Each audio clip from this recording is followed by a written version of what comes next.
Улсчин ороолон. Монголын улс төрд хамгийн элдвтэй нойтон бургас шиг хүн хэмбэ гэвэл очсон газар бүртээ шороо тул босгож авдаг элбэг дөржиг биш. Очсон газраасаа шороо атгаж босч ирдэг инх хэрэгч биш.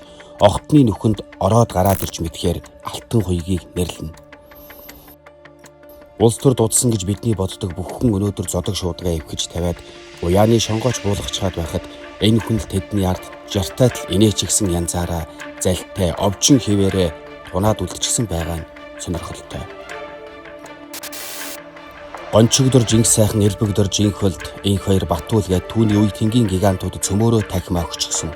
Өнөө үзээтэй шазууртай гэгдэг инхвэлд нямдарч хэмээл 200 нохот хүртэл зуултаа тавьчихсан энэ үед мань хүн идэвхтэй зүйл болчихолгүй их улс төрд үзэж тарж явна. Монгол улсын 27 дахь ерөнхий сайдаар ажиллаж байсан түнд Монгол улсын 7 дахь ерөнхийлөгчийн гараа харагдаад шандас, шөрмөс, яс чөмгөөнийг шалгажих хүсэл шунал дүүрэн бий. Даанч мороор бол задгаа жороо маягийн явдалтай түнд хазаар ногт чөдөр тушаа зүүхэн мундахгүй.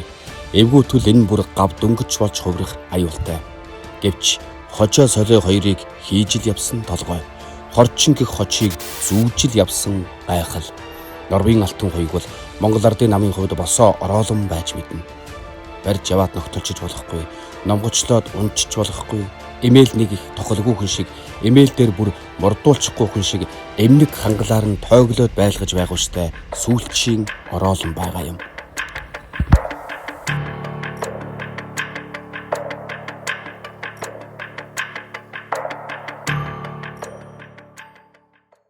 Болохгүй юмыг бол болохгүй юмны хажуугаар зүгээр явдгүй юм байна. Тэгэхээр бас ороолон маягийн байж магадгүй юм байна. Манай нэвтрүүлэг эхлэл брендийн нэмжлэгтэйгээр үзэгчдэд хүрж байгаа. За миний эхний тогтвол та хэнийхэн талд вэ гэдэг байр суурийн талаар ярилцах сэдв байх нэ. Тэгэхээр яг одоо улс төрд хамгийн одоо халуун өрнөж байгаа, хурцаар өрнөж байгаа асуудлын тухай ярилцъя. Өөрөөр хэлбэл Монгол улсын ерөнхийлөгчийн өргөн барьсан улсын хурлын гишүүнийг эргүүлэн татах тухай хуулийн төсөл дээр та ямар байр суурьтай байгаа вэ?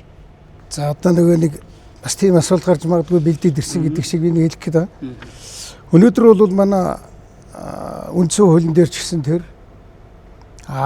үндсэн хуулийг дагаад гарч байгаа хуулиуд болох одоо улсын хурлын хууль гэж байна. Улсын хурлын хуулийн дээр бол ийм Монгол улсын хурлын гишүүний бүрийн эрхийг дараах тохиолдолд төдгөлзүүлэхээс эсэх асуудлыг улсын хурл хилцэн шийдвэрлэнэ. Одоо өнөөдөр амьд байгаа үндсэн хууль, өнөөдөр амьд байгаа батлагдчихсан хуулиар бол 3 тохиолдолд бол төдгөлзүүлж болно. Энэ зохицуулагдчихсан харилцаа. За жишээ нь их хурлын гишүүн гэмт хэрэгүүлж байгаа баригдчвал үл дээр баригдвал дараа нь гишүүн толгодуулаад эрүүгийн хэрэг үүсчихсэн. Тэгээ албадан саатуулмаар байхын, баривчламаар байхын, цагдаа хорих хэрэг байхын гэвэл улсын хурлд оруулаад төдгөлзүүлэхээс төлөвлөлийг ярьдаг. Ийм тохиолдлууд кейсүүд байгаа. Хоёр дахь тохиолдол. Гурав дахь нь бол эрүүгийн хэрэг шалгаад явж байсан чинь ялгахтан үйлдэлтэй шүүхэд шилжүүлэхийн өмнө шүүхэд очихоос өмнө шүү дээ. Улсын хурлаар оруулаад ерөнхий прокурор нь бүрэн эрхийн төдгөлзүүлнийг 3 тохиолдол гэж. Энэ хангалттай гэсэн үг. Хангалттай гэж хэлж. Хангалттай. Улсын хурлын гишүүд маань ёс зүйн хариуцлага эргүүлэн татах тийм хэрэгцээ шаардлага зайлшгүй байгаад байна. Гэтэл наад хуулийн одоо боломж маань хангалтгүй одоо тэр шаардлагыг хангаж чадахгүй байна л гэж үздэг. Гишүүн тусвар дээр хэрэгжилт нь хангалтгүй байна гэсэн үг үү те? Та энийг яг юу гэж харж байна? Хуулийн эзэм ард түмэн бол магадгүй улсын хурлын гишүүнийг эргүүлэн татах хүсэл байх шиг байгаа юм. Нийгмийн хүлээлт бол байгаа. Ер нь их хурлын гишүүнийг эргүүлэн татна гэдэг асуудал юус байж болохгүй. Яагаад ಈಗ одоо бид хоёрт хэлье. За нэг баахан амт өрсөлдөж тэгээд ард түмний мандат аваад нэг нь гарлаа шүү дээ. Тэгэнгүүт нь тэр үед одоо нэлээд хэдэн жилийн өмнө орж ирсэн хуулиар манай сонгогчдод одоо энэ нөхөр хариуцлагагүй байвал сонгогчдын 20% цуглаад нөгөө хүнийг татах эрх авна гэсэн хууль орж ирж ирсэн. Би эсрэгэл байсан. Гэхдээ тэгээд тааяр нат өрсөлдөж ялагдчихад. Тэгээд ялагдсанхаа дараагаар нэг шалтгаан болоод хичээлээ тасалдаг нөхөр чинь үү, яадаг нөхөр чинь үү нэг юм яриад тэгээд тааяр тэр сонгогчдын 20% саналыг дохноо цуглуулчтай байгаа шүү дээ. Энэ зүгээр Монголын төрийг самарч байгаа. Түс ямар нэгэн их хурлын гишүүний бүрэн эрх мэрх биш байхгүй юу? Зүгээр л төр самар харга. Яагаад ингэж байгаа гэхээр би сүүлийн яагаад ингэж популизм л яваад байгаа байхгүй. Энэ ингэж хандаж болохгүй. Институт байхгүй юу? Их хурл гэдэг чинь 1-2 гишүүний тухай асуудал биш. Бүхэлдээ байж байгаа институтууд бол энэ институцийг энэ эрх мэдлийг яаж цөмөлдөг гэхээр 1-2-оор нь хэрэг тат цөмөлдөг. Тэр та сая хэлдэ штэ. Төр самрах арга гэх тээ. Төр самрах арга. Ерөнхийлөгчийн барьж байгаа хуулийг бол төр самрах гэж байгаа. Төр гэдэг нь улсын хурлыг л хүчгүй болгох арга. За би танад өөр нэг жишээ. Яг ямар зорилгоор тэгж ийн гэж бодож байна. Мэдэхгүй. Энэ хүн ямар зорилгоор тэгж байгаа юм би мэдэхгүй байна. За элбэгдэрж гэдэг хүн яаж төр самарж ирсэн хэлж өгье. За. Ерөнхийлөгч нэр дэвшихээс өмнө улсын хурлын гишүүн засгийн газрын гишүүн байж болохгүй гэдэг асуудлаар хуулийн төсөлд ерөнхийлөгч өөрөө санааччихэд хурлд ерөнхийлөгчийн сонгуульд явуулсан. Давхар дээл. За одоо харин би та хоёр зориуд хэлүүлж байгаа. Та хоёр хуулийн жинхэнэ нэр томьёог давхар дээл гэж хэлж шít. Энийг чи популизм гэж. Тийм давхар дээл нэр томьёо байхгүй. Давхар дээл гэдэг нэртэй хууль дэлхийд дээр Монголд юус байхгүй. А энийг олон тэмдэг гэж хэлдэг л. Наад алтууийг хараа. Их хурлын гишүүний дээлтэй. Дээр нэмээ сайдын дээлтэй. Хөлсөн гоожод хөөх юм. Хүмүүст амар их гой сонсогддог баг. Одоо яг тийм болоод байна. За тэгээ хуулийн өргөн барьчин явчлаа. 13 онд ерөнхийлөгч болчиход ирээд нөгөө хуулийг чинь зүтгүүлээд бүтэн жил улсын хурлаар тогсон. Бүтэн 1 жил. Бүтэн жил хэлэлцээд юу гэсэн ихлээр энэ хуулийг хэлэлцэх шаардлагагүй юм а ерөнхийлөгчгээд улсын их хурал ерөнхийлөгчд олонхороо буцааж байгаа. Хайрын цаг байгууз. За энэ хаанаас ихсэн гэхээр 1992 онд 66 засгийн газрын үед нэг хэсэг сайдрын давхар одоо нөгөө тааны үгээр явчих. Манай иргэдэж бол давхар дээлтэй байгаад ирсэн байхгүй. 96 онд ардсан холын өвсөл гараад ирсэн чинь нэг нөхөр үндсүүл ичцдэгөөд ерөөсөө давхар ашиж болохгүй гэсэн. Инг сайхны үед. Тэгсэн чинь инг сайхан унаад элбүүдэрж гарч ирсэн шүү дээ. Тэгсэн чинь цэцэн. Энийг ер нь улсын хурл өөрөө шийдэх юм байна гэсэн чинь их хурл нь давхар ашиглуулна гэдэг хууль гаргаад давхар ашигладаг болсон. Би энэ юу хэлээд байгаа вэ гэхээр бид нэг бүтэн дүр зургийг ерөөсөө хардггүй. Кино мөнөг чинь үзэхээ байсан номыг чинь эхнээс нь аваад дуустал нь уншихаа болцсон шүү дээ. Яг нэг юм кадр авдаг дунтлаас. Тэгэл тэрнийг ингээл харуулаад ингээл орчин үеийн хэлээр нь бол одоо PR юм уу юу юм? Тарих угаалт юм уу юу юм? Таста трейлер байдлаар үү? Ингээд тастал нэг юм. Одоо манайхан ч ерөөсөн богинохын хэмжээний трейлер дуртай. Одоо надад ч гэсэн эхлээ сонсоход их хурлын гишүүнийг татгал хэрэгтэй гэж боддог шүү дээ. Болохгүй байгаа нөхөр яагаад болдгоо юм? Болно шүү дээ. Болдгоо байгаа нөхөр өөртөө нэг татах хэрэгтэй гэдэг нэг тийм нийгмийн хүлээлтэн дээр популизм хийж ийн гэсэн үг. Популизм хийж. Дахиад би таяраас асууя.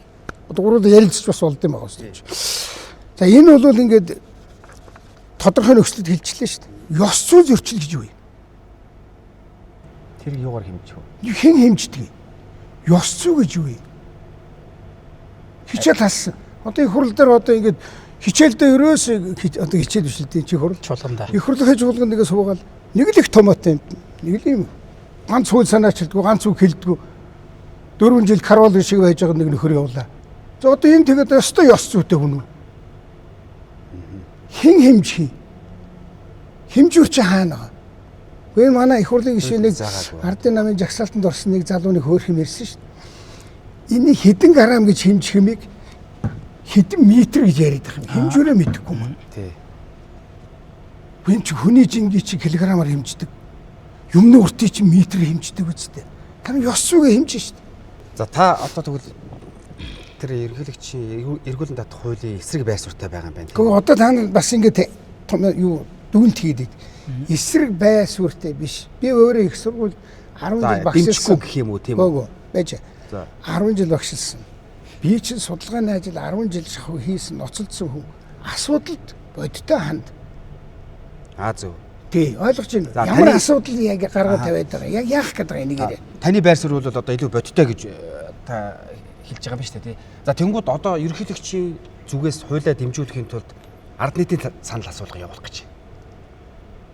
Одоо таныг сонгосон парламентод сонгосон сонгогчд одоо ерөнхийлөгчийн эргүүлэн татах хуулийг дэмжиж дард саналаа өгөх гэж байна. энэ тохиолдолд одоо яах вэ? Би бол харин энэ хуулийн дээр ийм бүх заалтууд нь байгаа. Бидний иргэдэдлийг зөв ойлголт өгөх хэрэгтэй байхгүй юу? Популизм хийхгүйгээр. Тэгэхээр энэ хүмүүсийн чинь ингээд би хэлж шít. Энэ хүмүүс чинь хэрэг хийгээд ингээд болохгүй байгаа бол төдгөл зүйлдэг улсын хурлын гишүүний халдшгүй байдал бүрэн эрхийг төдгөл зүйлэх 45 дугаар зүйл байна шít. Байхгүй биш байгаа үст. Тэгээ одоо юу нь бас болохгүй байгаа. Парламентын гишүүд нь ядаж тантай адилхан бодитоор хандах байхаа гэсэн. Тий би бол бодож байгаа. Энэ дээр заавал чиний тал, миний тал, чи миний буруу, миний буруу биш. Манай нийгэмд аль нь хэрэгтэй юм бэ? Одоо болохоор ямар тоглолт харагдаад байна вэ гэхээр энэ гэмтэй гишүүд нь дэмжихгүй юм байна. Гэмгүй нь дэмжих юм. Анхнаасаа ингэж хөлж болд юм уу? За би өөр амьтаа амьдралыг шаваадах уу? Энэ нь алтан их олон юм ярьдаг. Энэ удаа зам цаад болно. 22 онд хөгжлийн махны хэрэг толгодсон. Тэгээ яасан гэж? Би энэ заалттай ч холбоотой ярих гэдэг шүү дээ. За. Чиний бүрийн эрхийг төдгөлзүүлэх гэж байна их хурл дээр. Одоо яг энэ заалт ч байхгүй. Би тэгэхээр ямар хэрэгэр юм гэж хөгжлийн махны хэрэг л гэсэн. Тэгэл ерөөсө 3 хоногийн дотор их хурлаар оруулаад ганцхан бий биш шүү дээ. Цаана нөгөө нэг хаан уй гişүүн, амар төвшин гişүүн, нэг нь Баатар Бэлэг гişүүн. 4 гişүүнийг их хурлаар оруулсан би танд амьдрал яриад шүү дээ. Орууллаа. Тэгэл нэг тэр чинь байнга хороомороо баах юм болж байгаа л бүрэн эрхийн төдгөлзүүлэх үгүй юу? Санал хураалаа. 4 гишүүний бүрэн эрхийг төдгөлзүүлээгүй. Тэгвэл дөрвөлөнгийнх нь хувьцаа шүүхээр явцсан. Миний одоо ингээд хэдэн жил 22 оноос хойш 22 5 жил яваад 3 цагаатаад одоо дахиад буцаад явж байна. Тэгэхээр бид гурвын саяны сэдвүүдээр ярьсан бүх өнцгүүд маань нэг цэг дээр очиж байгаа. Тэр нь юу вэ гэхээр та сая популизм гэлээ тэгсэн. Тайлбар нь шалтгаан нь тий одоо энэ бол өөрөөр хэлбэл биелэх боломжгүй зөвхөн популизм хийж л одоо ийм хуулийн төсөө санаачилж байна гэж. Гэтэл энэ хуулийг ямар нэгэн байдлаар батлуулах сонирхол байна гэж хараад байгаа байхгүй. Тэгэхээр энэ дээр хэрвээ одоо тэр шийдэл нь яагаад гарч ийнэ вэ гэхээр яг нөгөө түрүүний хэлдэг жишээнүүд дээр улсын их хурлын гишүүд маань өөрсдөө хариуцлага тооцох тэр хуулийг бол ер нь батлахгүй байна. Яг таны хэлдэг шиг энэ байр суурийг маш олон гишүүн илэрхийлээд байна. Өөрөөр хэлбэл өөрсөндөө хариуцлага тооцох дургүй байгаад байна. Энэ хайгаад эсэргүүцээд ингээд юм яваад эхэлсэн байгаа л да. Энэ байна шүү дээ. Хариуцлага тооцсон хууль байж шүү дээ. 3 зүйлээр. Чи гэмт хэрэгүүлвэл чамд хариуцлага тооцсон. Ариугийн хэрэгүүлсч гэсэн бол энэ чих хурл руу жишээлбэл танд хувь хүний хувьд айдас байгаа юу? Одоо яг энэ хууль хүчиндээд ингээд батлагдчихлаа гэхэд. Гэхдээ надад айдас байхгүй. Би парламент гэдэг институцтай санаа зовж байна. Ойлгосноо?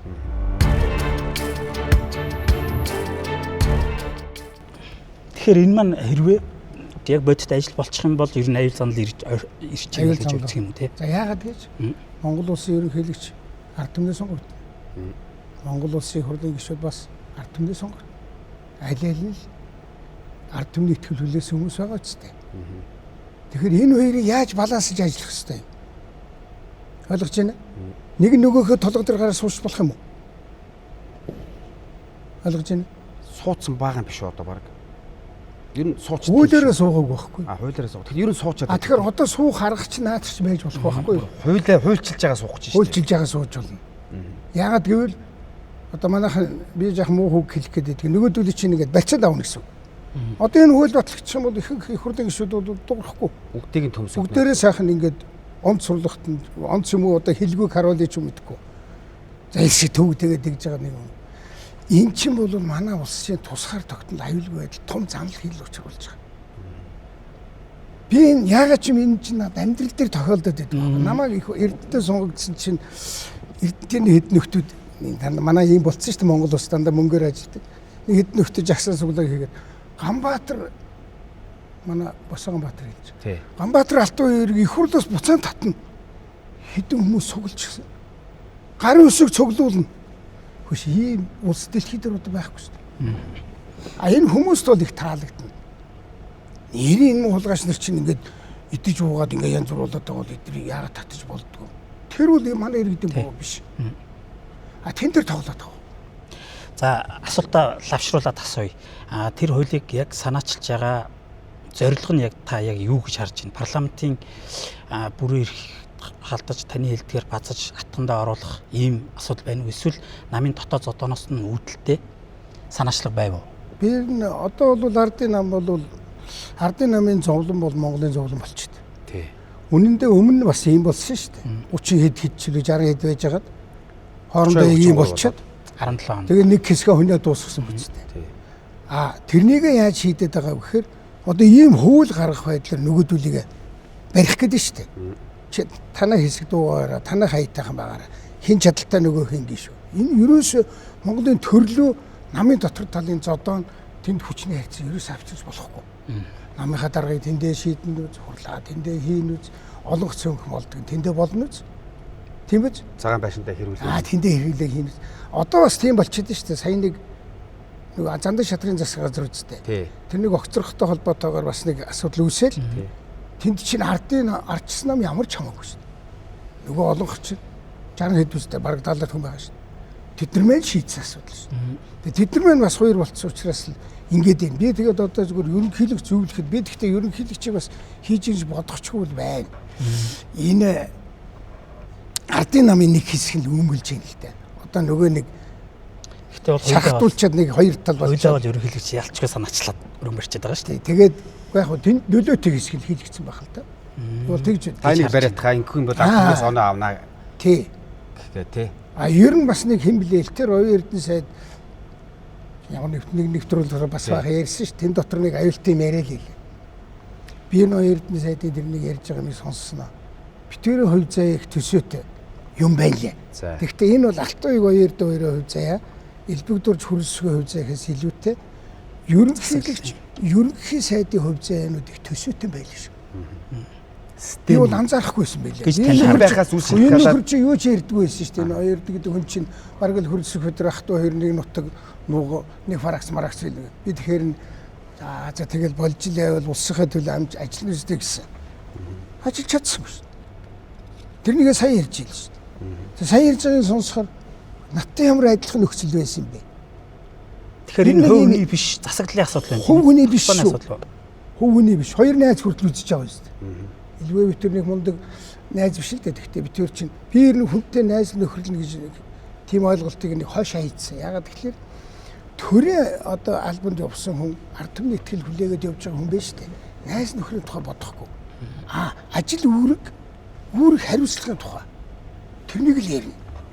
Хэрвээ энэ асуудал Монгол улсын хашиг нийцэж байгааг бол битүүр найз болж болно. Тэр асуудал чинь өөрөө оюу толгой асуудал төр жишээлх юм бол Алтан уягийн чи ингэхээр тэр Монгол улсын хашигт нийцэхгүй байвал битүүр найз биш болж байгаа. Хүмүүс нэг л тийм яагаад найз нөхдөдтэйгээ муудалцаад байдаг юм бэ гэж. Төрийн зүтгэлтнүүдийн хувьд бол тийм найз нөхдөд. Улс төрд энэ бол улс орны хашиг гэдэг. Тийм учраас хоёр нам босоор олмоор ол гэдэг чинь би яагаад тийм болчиход байгаа. Би олон найзтай байхгүй. Гэхдээ асуудал дээр очивол зөрүүл би өөрөөр явдаг. Зарчмаа бариад. Зарчмаа барьчдаг. Надад илүү шунлын хэрэг алга, илүү албан тушаал хэрэг алга, илүү мөнгө хэрэг алга. Энэ 3.5 сая монголчуудад аль шийдвэр чинь зөв юм? Ер нь эх орон гэж байгаа мó? Одоо ерөөс сулгаач дээр шүү дээ үүр боллоо шүү. Авилгал бүр дэмтлээ шүү дээ.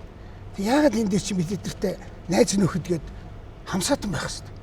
Одоо энэ сэдв маань хэний талд вэ гэдэг юм яваад байгаа шүү дээ. Өөрөөр хэлбэл оюун эрдэнэ амар уйсгалан гээд Монгол ардын тусгалт намын нэг талд байна. Нөгөө талд нь болохоор хөрөлсөх зандан шатар гэдэг ийм нэг хоёр Монголын зовлон болтлоо зодтолсон. Тий, хоёр тал болоол ингээд үзэлцээд ах шиг байна. Та ер нь бол аль талд нь байна? Би та хоёрт нэг юм ойлгохгүй. Би хүний талд байдаг хүн биш. Би асуудлын талд байдаг хүн. Та нар аль асуудлыг сонирхож таны асуудал бол ойлгохдохдоо ер нь бол одоо тэр оюун эрдэнэ намрын уйсгалан гэдэг хоёр хүний талд байна гэж бид тэгж ойлголоо зөв. Тэр хоёрын харж байгаа асуудалтай ойролцоо байна. Яг энэ одоо зөрчил гэдэг юм уу зодооныг шийдэж байгаа одоо хүчин гэх юм уу та нөхцөл нь ардсан намд байгаа юм л да. Тэгэхээр ардсан нам яг аль талд нь зогсоод байна гэдгийг аль асуудлаар. Тий аль талд нь байна гэхээсээ зүгээр тоглолт тэгээд яваад байгаа юм шиг тий. Ерөөсөө ингээд ашигтай хөлбрийгаа бас ашиглаж чадж гин үгүй асуудал байна тийм ээ. Одоо яг ардсан намл одоо ер нь бол хамгийн гол том хүзэр байгаад байна шүү дээ. Ардын нам чинь 68 билүү. Тэгээд хоёр хуваачаад байгаа ш таны дөрөвний хэлдэг шиг. Тэгэнгүүт ардсан нам хааш нь хэлбихээс хамаарат хүчний харьцаа. Гү тэгээд 68 бөөгнөхгүй юу? Санхүү газраас асуудал гараад ирчихэв. Үгүй ээ тэр чинь тийм асуудал биш. Ойлгомжтой шүү дээ. Одоо сая ийм асуудлаар бол би санал нэг байгаа шүү дээ. Би ямар нам төлөөлөх юм биш. Бүгд бойкот хийлээ шүү дээ. Тий, одоо бүгд бойкот хийж шүү дээ. Тий. Энэ чи зөв байхгүй юу? Би энэ чинь өмнө би сая цочид сэрж ярьж байгаа юм биш. Би уулаасаа юм байсан. Яг та айгу залтай хэлж л да. Одоо тэнд тэртээ рүү хоёр хуваагдсан байгаагийнх юм чи нэг болчихвол ямар ч асуудалгүй юм байгаа шүү. тий нэг болохгүйг нь мэдж байгаа байхгүй юу? Тэртээ рүү хагарлагдсан хоёр талд гарцсан байж байгаа. Тэнгуут би бас мэдгүй. Тэр чи тэдэл асуудал. Гүй хараа энэ ардчилсан нам, ардын нам за нэг ивсэл иргэний зориг мөрөг зөндөөл нам хүн нам гэдээ орцсон. Тэгснэ нэг намын дарга нь парламентууд дүрдээ сууж ирж юу гэсэн. Тэнгуут ингэж үгүйсгэд байлаа.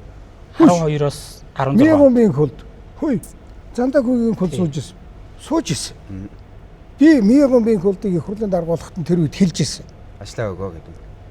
Ажлаа өгөө биш ээ. Аль нэг ажлаа өг гэж юу? Хараа сонгуул ялсан намынхын дарга нь би энэ ард түмэнд амлсан амлалтаа хэрэгжүүлээд улс орноо ингэж хөгжүүлээд ард түмнийхээ амжиргаа ингээд аж ахуйн нэгжүүд ингээд босгоно гэд тэр бага өдөртөд ерөнхий сайд болохын оронд яагаад тэр дээр гараа суучаад байгаа юм бэ? Би шүүмжилж ирсэн. Би үннийг л хэлсэн шүү. Танаа нам Яагаад зугтаж байгаа юм бэ? Танаа нам олон хулдаг 4 жилд Зандаа хөгийн их болт улсын хурлын дараагаар ажиллаж байсан шүү. Намын дарга. Аймаа байж. Тэгэхээр би эхнийхэн дуусгав. Тэгэхээр Миягомбын хөлд гэдэг хүн одоо локкороо бодох юм бол үгүй ер нь намууд яах гэж сонгуульд ордгийг. Яах гэж намын дарга намаа авч сонгуульд ордгийг. Одоо жинхэнэ бантахнуулж байгаа шүү дээ Монгол улс төрийг. Энэ нам ялах юм бол энэ хүн ерөнхий сайд болно. Одоо саяны сонгуул дээр ардчилсан нам ялсан бол хэн болох вэ? Луугаан Тэвэр. Ардын нам ялвал Баяртан. үгүй ийм тоглоомын дөрөв ойлгомжтой дэлхийд даяар энэ парламент тусч ингэж тоглодог байхгүй. Гэтэл хэд он 16 он. 16 онд ардын нам 60 хэдэн судал авчаад Тий. намаа авч ороод улсаа хөгжүүлэх гэсэн нөхөр нь их хурлын дарганы судлаа суучаад Эрдэнэт төлөв. Тий. Эрдэнэт гэдэг нөхрийг ерөнхий сайд хаанаас гарч ирсэн? Чамаа ер нь ерөнхий сайд болно гэж Монгол ард түмний санал өгсөн юм уу? За жинхэнэ бантингийн чи ингэж зурж байгаа. Би нэг уу ярьж байгаа шүү та хоёртаа. Ойлгож байна уу? За дараа нь юу болсон даймаа? Одоо даймыг хэлье. За. 10 дахиад над дээр ирсэн. Би 12 онд ерөнхий сайд болох ёстой үстэй. Тэгсэн чинь илүүгдэж намаа болохгүй гэсэн. Тэг яаж байгаа? Таны болохгүй ямар хамаатай. Наа чи би ард түмэнд одоо манай тоглоомын дөрмөн юм шүү дээ. Би намын дарга болно шүү. Намын дарга чи би ерөнхий сайд болж ажиллах хийж шүү. Тэгс би албан тушаал гэдэг байгаа юм биш байхгүй. За ингээд хэдэн сар саатуулсан. Тэгж намайг болгосон. Тэгээ дургу болгосон байгааз. Тий. Тэгээ 2 жил болгоо тэр хооронд бүтэн ноолсоор унгааж аваад тэрнээс хойш би мэдэхгүй. Энэ бол дахиад Монгол улс төрийг зүгээр л дураараа дур зоргоороо үйл дүрм ном байхгүй. Зүгээр л сүнэж байгаа. Энэ хөлдөг аваачаад Хувийн ашиг сонирхлоороо. тэгээ одоо ерөнхий сайд хэн боллоо миний дараа? Сайхан бил. Хаана сайхан л гарч ирсэн. Алтын ихэд хүн чинь ерөнхий сайд болно гэж санал өгөөд арчсан нам нь 8 жилийн хөтөлбөр гаргасан гэдэг дэмжсэн чинь дундуур нь Одоо та яг одоогийн нөхцөл байдалд Зандан шатрыг бас яг сайхан бэлэг гэж хэлж байгаа та яг адилхан зүйл ярьж байна л та тий. дундуур нэг хус чайчаад шинэ хүн гаргаад явчихсан. Тэгээ ер нь би ингээ харахад нөгөө түрүүн миний хэлээд байгаа ерөнхий сайд хоёрын харилцаа гэдэг байгаа чинь ийм байгаад байна. Та Монгол улсын ерөнхийлөгч огцтой импичмент юм одоо нэг хурал дээр орж ирээд ингэж түүх байгаа юм баггүй. Бодтой. Монгол улсын ерөнхий сайд яа гэдэг дандаа нэг хогийн тантан чаавас юм бол хамгийн дөрүүлэл огцрол хөөгдөл явж байна. Эннийг зөв болгомоор байна. Энэ би бит огцрол гэж хэлээгүй л дээ. Уулаасаа буруу юм бивэл огцрол. Чи намайг яаж огцруулж ирсэн? Манайх олох байхдаа намайг огцруулж ирсэн. Ардын нам бол уулаасаа таяр нөгөө төрүүч локер ч юм бол огцрул гэдэг авхина. Тэг манайхыг уужж байгаа нэг хэсгийг аваад огцруулсан. Тэгэхээр Зандан шатрын ерөнхий сайд болсон процессыг та яг өөрийнхөө тохиолдсон тэр кейстэй адилхан тооцож гинүү арай өөрөө? Тэр процедур яриад байгаа юм аа. Би процедурлаа нэг хормооргүй байна. Ер нь ерөнхийдөө тийм шүү дээ. Алтууг бодлогын асуудлаар эсвэл одоо хийх ажлыг нь ерөнхийлөгчийн хийх ажлыг хийдэг хүн биш шүү дээ. Би тэгж хэлээд байна шүү дээ. улс орны эрх ашигын төлөө хамтарсан шийдвэрээ гаргуул байгуул бусад юм бол хийж болохгүй шүү дээ. Тэгэхээр тэрнийг хийгээгүй төлөө оюу толгой юм уу таван толгой элдв юмнийхээ шахалтыг аваагүй төлөө Монгол Улс ерөнхий сайдыг огцруулж байгаа шүү дээ. Тэгээд тэрийг хийх хүнийг тавьж байгаа тий. Тэг хийх хүнээ тавьж байгаа. Яаж хийсэн та нар яриутад харсан шүү дээ. Яаж хийлгэсэн та нар яриутад харсан. Онцгийн хувьд өөр боловч саяын процесс ер нь яг адилхан уу? Адилхан. Одоо ингээд хоёр эрдэнд яачаад байгааг би мэдэхгүй шүү дээ. Энэ хоёр чинь мундаг найз. За болчлоо шүү. За миний сэдвээр оръё. Одоо зандаа шатран гарч ирж чад бас яаж юмыг нь яаж яриутад хийхийг би мэдэхгүй шүү.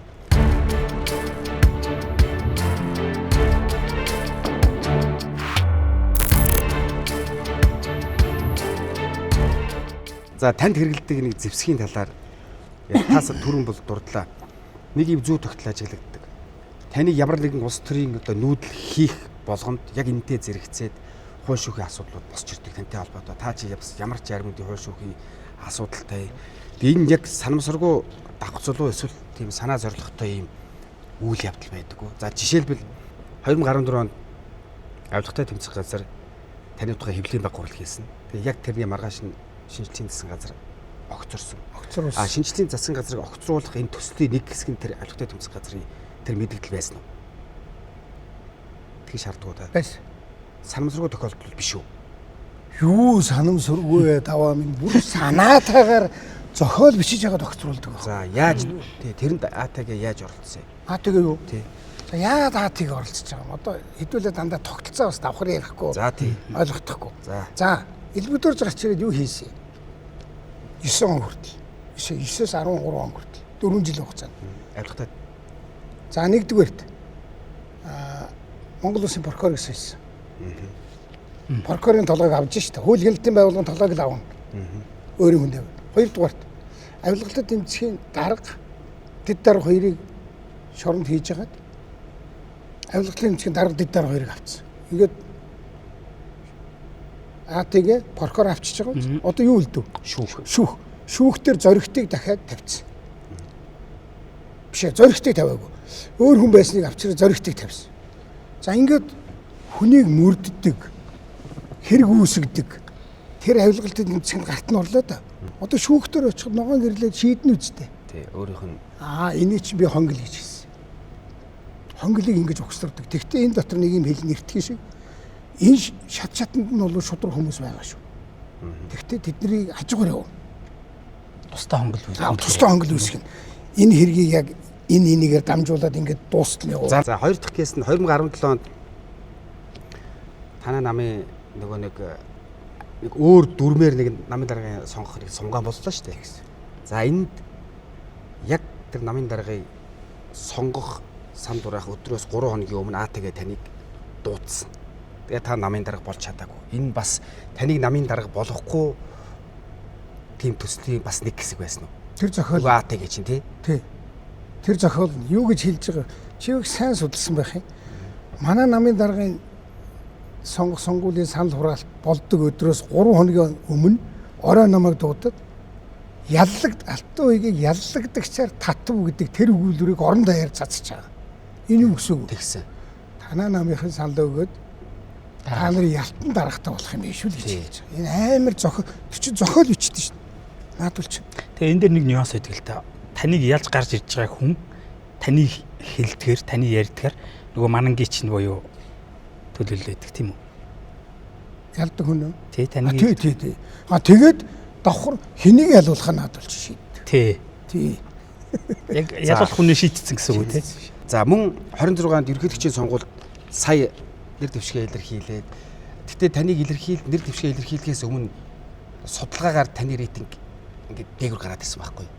Тэгсэн чинь нөгөө нэг цагаатцсан байсан хэрэг чинь дахиад одоо нэмэлт бүрдэн байцаалтанд буцчихлаа штэ. Тэгээ энэ одоо бас тохиолдол бол биш үү? Би бол сая бодохгүй юу. Хөгжлийн банкны хэрэг дээр нь за яхаа би 3 цагаатцсан юм чинь. Нөгөө шүүгчнэр маань орж ирж байгаа юм чи 4 дахь цагаатчих байхад гэж бодохгүй юу. Тэгсэн тэд нар маань яг нөгөө цагаатгсан 3 шүүгч шүү дээ. Тэд нар маань анхны шатруу буцаачиж байгаа. Тэгэхээр бас би бол шүүгчдийг шөмжлөхгүй. Яг тэгэхээр тэр 3 шүүгч чинь намайг цагаатгсан 3 шүүгч байхгүй юу. Гэтэл одоо дахиад тэр 3 шүүгч цагаатгачвал бас хөөсөн хөөрхөснийг болох гэдэг шиг байна. Хүнийх нь хувьд ойлгож. Тэнгүүт нь надад ялуугаагүй тэгтээ буцаага шийдсэн. Энэ яаж байгаа?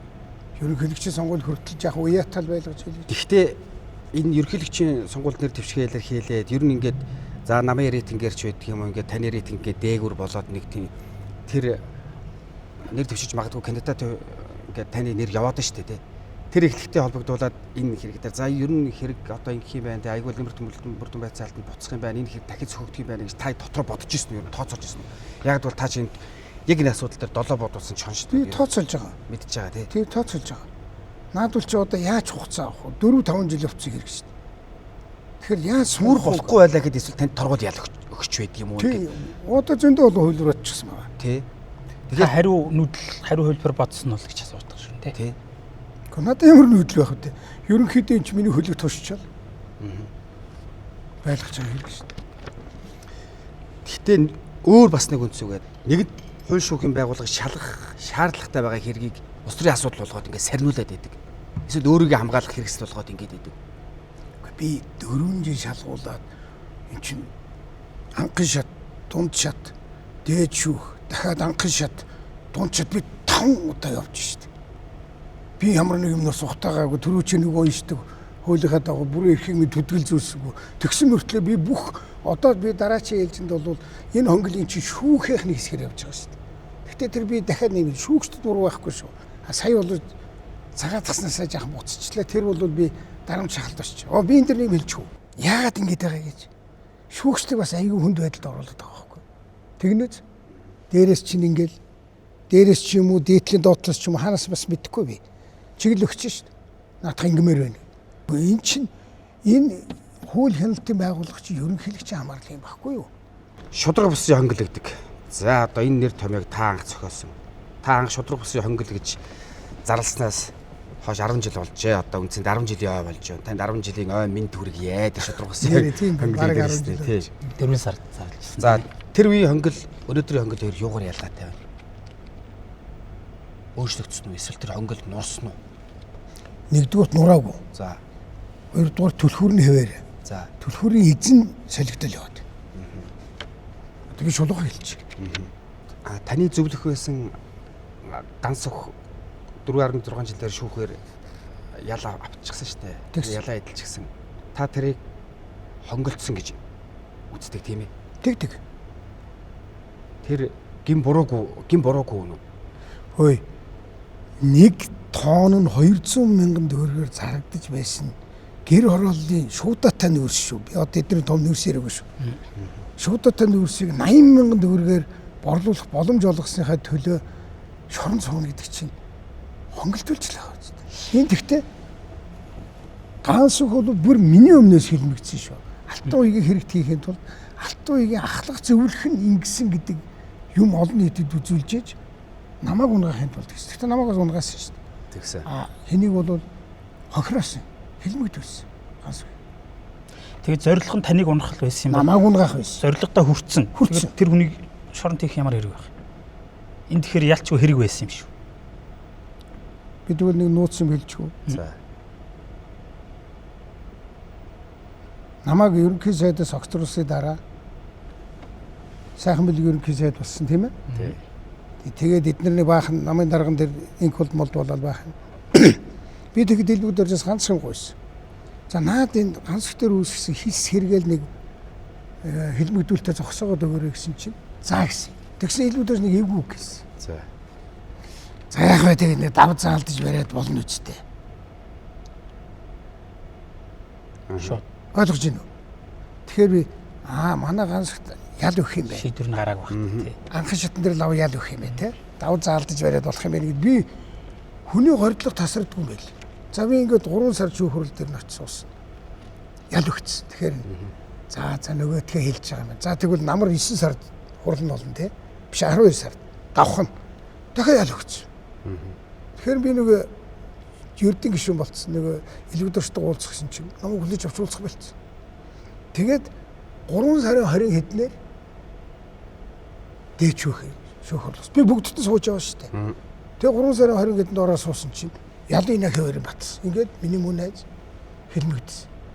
Тэгээ би 4 сарын 4-нд гарч Энэ элбэгд орж чинь энэ бүхний хийж гинэ гэж зарлсан.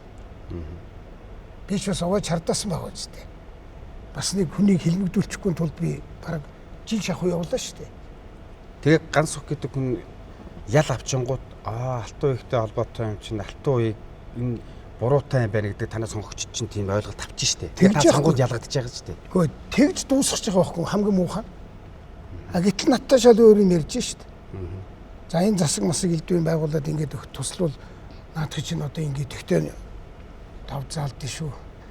Эвгүй хэлж штэ би.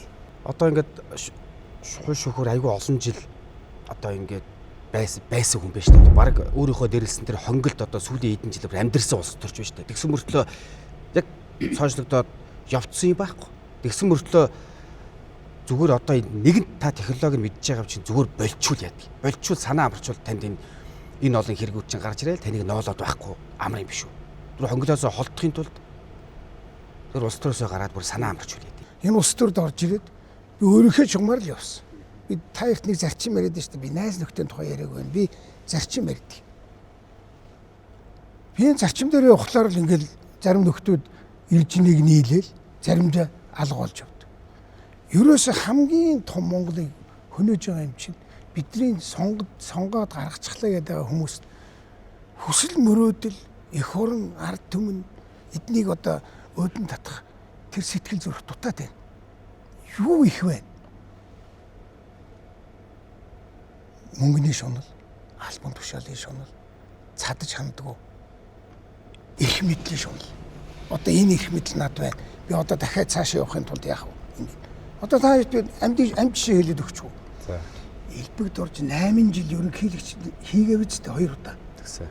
Тэгчээд яагаад Мион бийн колдыг ерөнхийлөгч болох гэдэг вэ? болгох гэдэг. Болгох гэж захиалж гаргаж ирсэн шүү дээ. Бүр нөгөө намынхаа. Ардсан намаас Тэр яг тийм яриа байдаг тэр баттай байсан юм шүү дээ. Баталгаатай юу? Яагаад тэгэхээр одоо сая нэг хууль хэлтийн байгууллагуудын удирдлагыг тавьж шүү дээ. Тэнд дандаа Мион бийн хүмүүс их хэсэг нь явж байгаа. Ингээд парадокс Сэвсээ хувиргаал хонголыг эзэмшиж явах сонирхол хамтран эзэмшигч. Баттулга бол биш. Тэр үед баттулга биш байсан. Тийм учраас баттулга Монголын эзэн түлхүүрийн эзэн нь солигдож яваад байгаа гэдэг гисэн шүү дээ та. Тэгтэл тэн дээр тасарцсан. Та батлага биш гэдэг чинь тий. Батлага тэр хонглыг ажиллуулаагүй юу? ашиглаагүй тэр хонголыг. Би бол сайн мэдэхгүй. Намайг баттулга ерөнхийлөгч болчиход намайг зөвлөхөр ажиллаач гэхэд би нэг жил гараа ажилласан. За тэгсэн. Тэгээд би болцсон. Би энэ янз бүрийн хонгол монгол юмыг зөндөө хэлж өгсөн. Ингэж болохгүй шүү. Энийг нэг ил тод болгож өгөөрэй. Устгаж өгөөрэй гэсэн. Тэгээ би нэг жилийн дараачаас эхлээд хамтарч ажиллахаа болцсон. Зүгээр бусад хүмүүс яриад байгааг сонсоход энэ Батар яриа үстэ. Тий. Тэр орд Би тэрнийг бол мэдэхгүй. Яг тэгдэг байсан юм уу, яадаг байсан мэдэхгүй. Төрөний хэлдэг энэ хонгол үнэхээр байгаад одоо түлхүүрийн эзэн солигдсон бол хүрсэх байх гэдэг тийм үү? Ер нь логикоор тэгэх гээд байгаа. Тий. За энэ хүн ажиллуулж байна гэдэг баталгаа юм уу эсвэл хардлага танд байна уу? Ямар хардлага байна? Гоо сая доотлох нэг солигчлаа над шиг. Тэгж байгааз энэ ч манайх нэг гэж ярьдэн шүү дээ. Нэг гэж ярьдаг ерөнхийлөгч, хоёр гэдэг нь хурлын дараа гурав. Тэг ерөнхийлөгч биш ээ. Ерөнхий сайд хурлын дараа солигч нэг л хүн үлдчихэд хэлдэг. Тэгтээ сүүлийн үед энэ олон төмд ярьж болдог юм мэдгүй би хэлчих. Ерөөсөө тэр толгойлогчоос гадна доогуур нь долдоонууд маш их байна. Одоо магадгүй таа ч гэсэн хонголын эзэн хөрөлцөх гэдгийг хэлхээс айж байгаа тийм ээ. За одоо өнөөдөр хэлье. Авилгатай тэмцэхийн дарга даш таваг буцаагаад тавьж ийлээ. Одоо өнгөрсөн хэдэн жил Монгол улсын ямар аймаар авилгалд нэрвд вэ? Тэгээ авилгын эзэмсээрээ дахиад аван бариар. Тэгс авилгатай тэмцэхийн дарга буцаагаад тавьж ийлээ. Хэн ч үг хэлэхгүй байна. Их хурл дээр бүр юу ч. Прокурор нэг даргатай байхгүй. Босоо бүтцтэй. Дээдлийн дарга нэг орилол тэгэл бүх юм юу. Прокурор буцаагаад тавьчихсан. За дээд шүүх бас яалаа энэ манай Баттулгын хэлэгч байхад хөрөлсөх хинчүүлээд тэд нийлж байгаад нэг 3 хүн тавьсан шүү дээ. Тэдний тавьсан хүмүүс л байгаа шүү дээ. Би сэдвээ нээж. За тэг дараагийн миний сэдв нэлээн ер нь бол энэ сэдвтэйгээ үргэлжлэхээр сэдв байна. Үнэгний аав гэдэг. Үнэг буюу аан нь та, анчнаа нь элбэгдэрж. байсан тухай ярих гэж байна гэсэн үг. Элбэг доржтой маш эртнээс одоо зам нийлж явсан. Муу бол мууг нь, хулгайч бол хулгай хийсэн бол хулгайгийн те бүгдийг мэдчих хэрэгтэй юм шүү дээ. Би сайн мэдэхгүй яг гэж бид нар ч биш ингээд анх их сургуулийн багш гэж социал-демократ намыг байгуулад 2000 он хүртэл би социал-демократ намыг явуулсан. Ерөнхий нарийн бичгийн дарга. Ерөнхий нарийн бичгийн дарга. Нөгөө талд нь элбэг дорж энтер гэдэг чинь Монголын харчсан байхгүй. 10 жил би тэднийг мэдэхгүй байхгүй. Эдгээр 2 нам ч гэсэн. Юу нэг нам болоо өөр барагдсан. Нарийн мэдэхгүй. 96 онд нэг хамтраад нэг эвсэл боллоо шүү дээ. Тэрнээс хойш би жахан гадралдаг. Гэхдээ яаж мэдэх юм бэ? Хурал дээр суучил яваа шүү дээ. Би тийм ийм ойр харилцаатай байгаагүй. Та чинь зоригийн хэргийн гарах үед хүнс хөдөө аж ахуйн сайд байсан байлээ тийм. Тэр үед элбэг дорж зориг хоёроо та засгийн газрын гишүүн байсны үед элбэг дорж зориг хоёрын харилцаа ер нь ямар байсан? Тэр үед улс төрийн нөхцөл уур амьсгал ер нь ямар байсан? Тэр тухай яриач. Хамгийн сайн мэдж байгаа. Засгийн газрын хувьд бол тийм их том зөрчил байгаагүй. Одоо ерөнхий сайд чинь хин элбэг дорж дэд бүтцийн сайдын зориг гэсэн үг шүү дээ. Би тэнд нэг хөдөө аж ахуйн сайдгаас үүссэн. Тэнд дээр бол нэг тийм том зөрчил байна. Хамгийн том зөрчил тэр үед хаана байсан гэж Монголын үндэсний ардчсан нам гэдэг дотор байсан. Тэр нь манайх сустыг дааган бол хэм тий одоо дааган бол инг сайхан манай энэ Батүл элбэг дорж тийм ээ. Тэдний дунд тэр өшөө нөгөө гомбол тарга халзан гомбол гэдэг. Тэр хэсгийн дунд жаахан тийм зөрөлдөөнүүд байсан. Тэгээд таяр одоо бүр их хуучин төвхөр оруулаад жинхэнэ логикороо бол одоо бас шудрагаас ярил элбэг дорж тэгэхэд ерөнхий сайд болох байсан. 96 онд. Гэтийг сайхан болсон. Тэр бас юм хийгдсэн. За ингээл ирэн жахмаа. тэгэл тэрнээсээ болоод Тэгэл явж байгаа энийг сайхан болохгүй байна. Одоо нөгөө том намынхаа дарга элбэг дорж байгаараа 51-гээ тавьсан чинь одоо энэ элбэг дорж бас болохгүй байна. Энэ нөхрийг унгаана гэл тэр дотор зөрчил явсан. Тэр Санжаасрынгийн зориг агсантай бол тэг хагаралжсэн тийм оцтой юм бол байгаагүй. Тэр бол тэр намд л байсан гэдэг таахгүй би мэдэхгүй. Бид нар Тэр үед одоо ингээд тэр үе улс төрийн үйл явдал чинь бас аягүй сонирхолтой шүү дээ. Нөгөө нэг Багванд гэдэг ерөнхийлөгч бол одоо яг азраг байсан үе шүү дээ. Тэр 7 удаа буцаадаг тийм ээ. алсан шүү дээ. Тий. Тэгэхэд хараа одоо тоглосон шүү дээ. За тоглол та тэр үед тоглож байгааг нь харж ирсэн тийм үү? Бид нэр хараа сууж ирсэн. За тэнгууд тэр азраг байх үе чинь тэр үед одоо засаж залруулах хийх боломж байсан та нарт. Одоо өнөөдөр явсаар байгаа таны хилээд байгаа нөгөө нэг хонголч чинь засаглалын одоо ерөнхийлөгч ерөнхий сайдын юу чинь одоо хүртэл тэнтэй яваад та нарт засах боломж байсан. Та жишээлбэл 5 удаа парламентд сонгогдсон амьдралынхаа 20 жилийг парламентын гишүүн хийгээд суудсан байна шүү дээ. Тэгээ ер нь энэ парламентд та яг юу хэлдээсэн юм? За. Би парламент мэдэхгүй байна. За зүгээр ингэсэн. 96 онд гишүүд байсан үн чинь яагаад 96 онд би дандаа голцоод давхар алгасч ирсэн засаг дээр. 96 онд ингэсэн. Үндсэн хуулинд ийм заалт байсан байхгүй. Монгол улсын ерөнхий сайдыг батламжлна.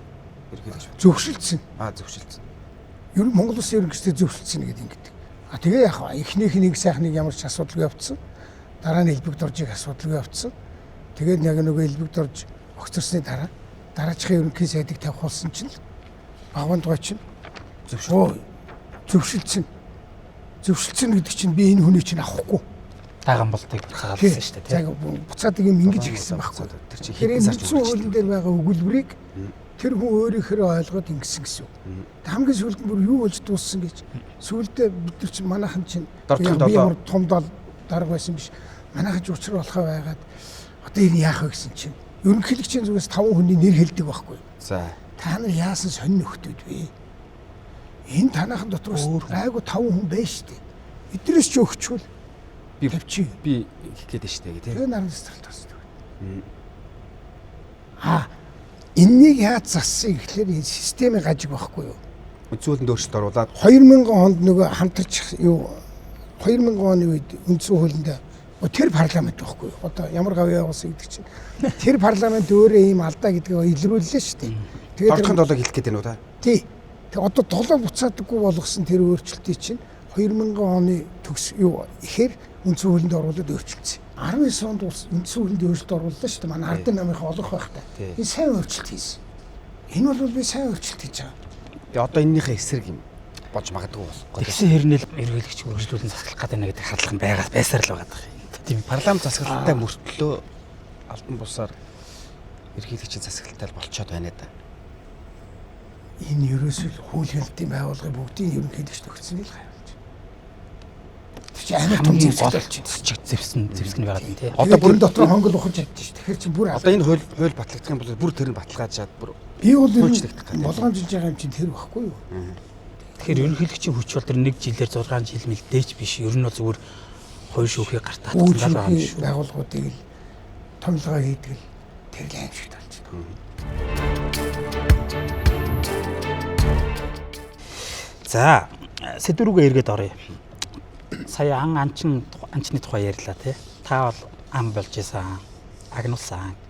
Ер нь асуухад та агнуулах зүйлээ өөрөө хийсэн юм шүү гэж асуух гэдэг. Өөрөөр хэлбэл монголчууд төрөө бодож төрлөө төвчих гэдэг ийм ингэж сургадаг ийм одоо ард түмэн шүү дээ. Гэтэл та төрөл саднаа албан тушаал томлоод одоо хамгийн энгийн одоо бодтой жишээ нь хүргэнээ хүртэлтэй засгийн газрын хэрэглэх газрын дэд дараагаар авчиртай байд Эрдэнэс 5 толгой компани туузын дараа болгоод ингээд эн чин ерөөсөө нөгөө нэгдүгürt шалтгаан гаргаад өгч байгаа юм шиг агнуулах зүйлийг хийж байгаа юм шиг.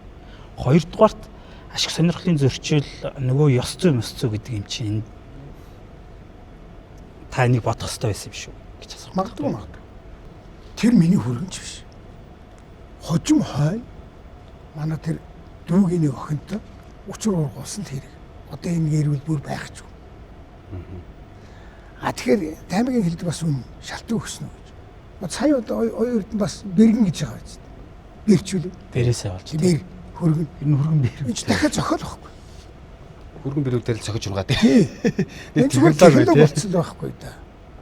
Энэ зөвхөн хөргөний асуудал биш. Миний охиныг би одоо 8 хүүхэдтэй. Тий, яг асуух гэж байсан. 4 том хүүхэд нь том гэрүүл болоод гарцсан.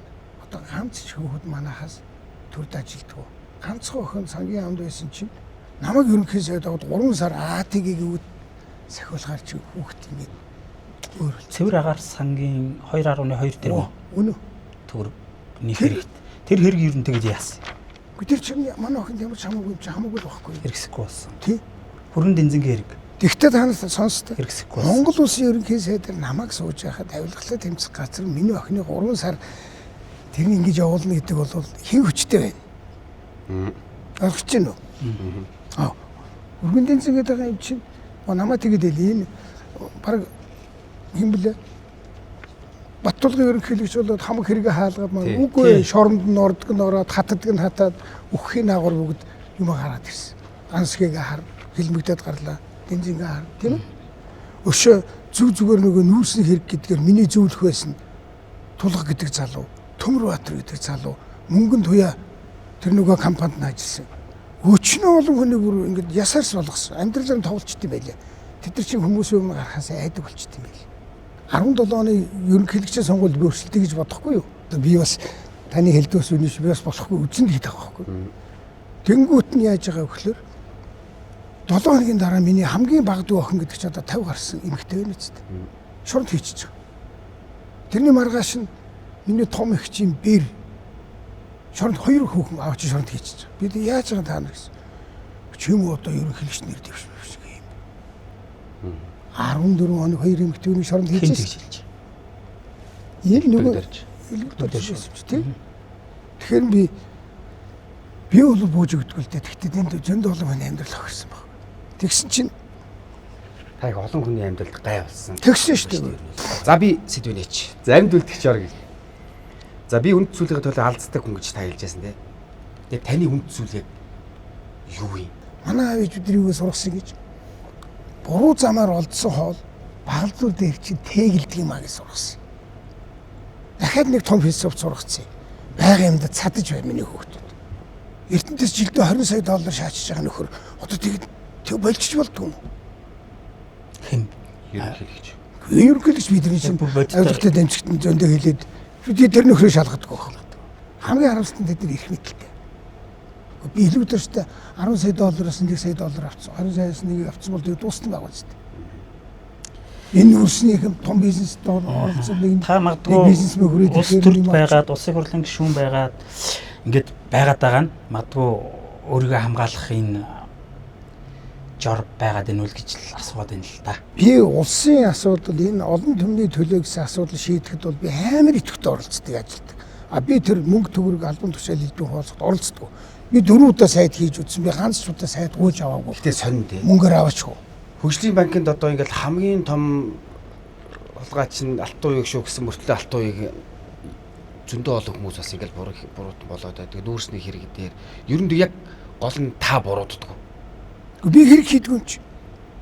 Би хэрэг гэдэг чинь ингээд нотолт юм байгаа шүү. За, миний сэдв Норвегийн намтар.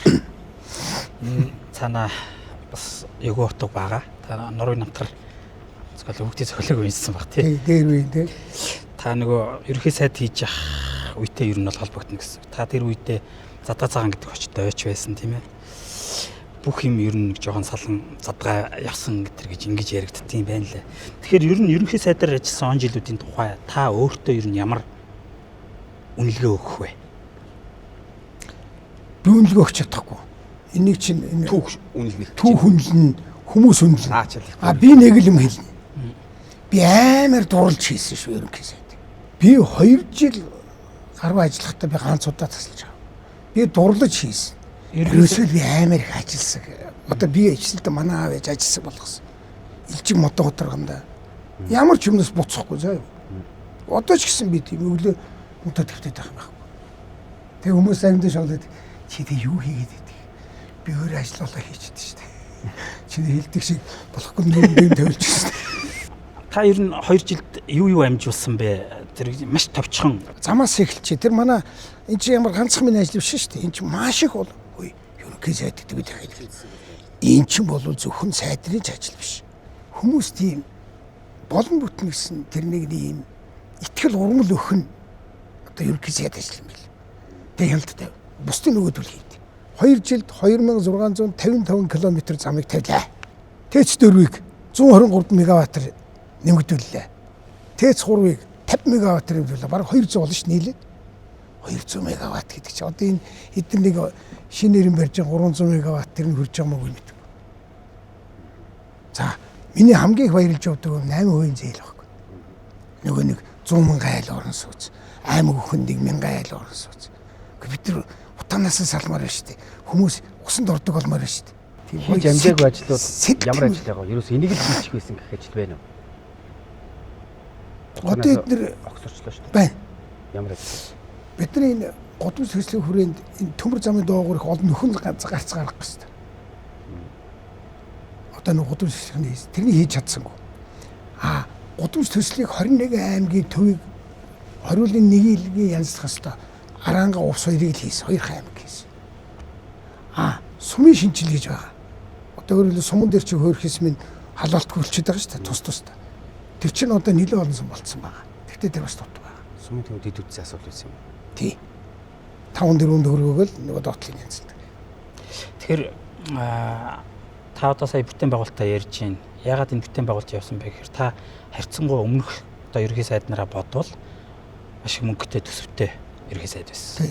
Энэ утгаараа танаа засгийн газар хамгийн их өр үлдээсэн засгийн газар гэж бас легас яригддаг.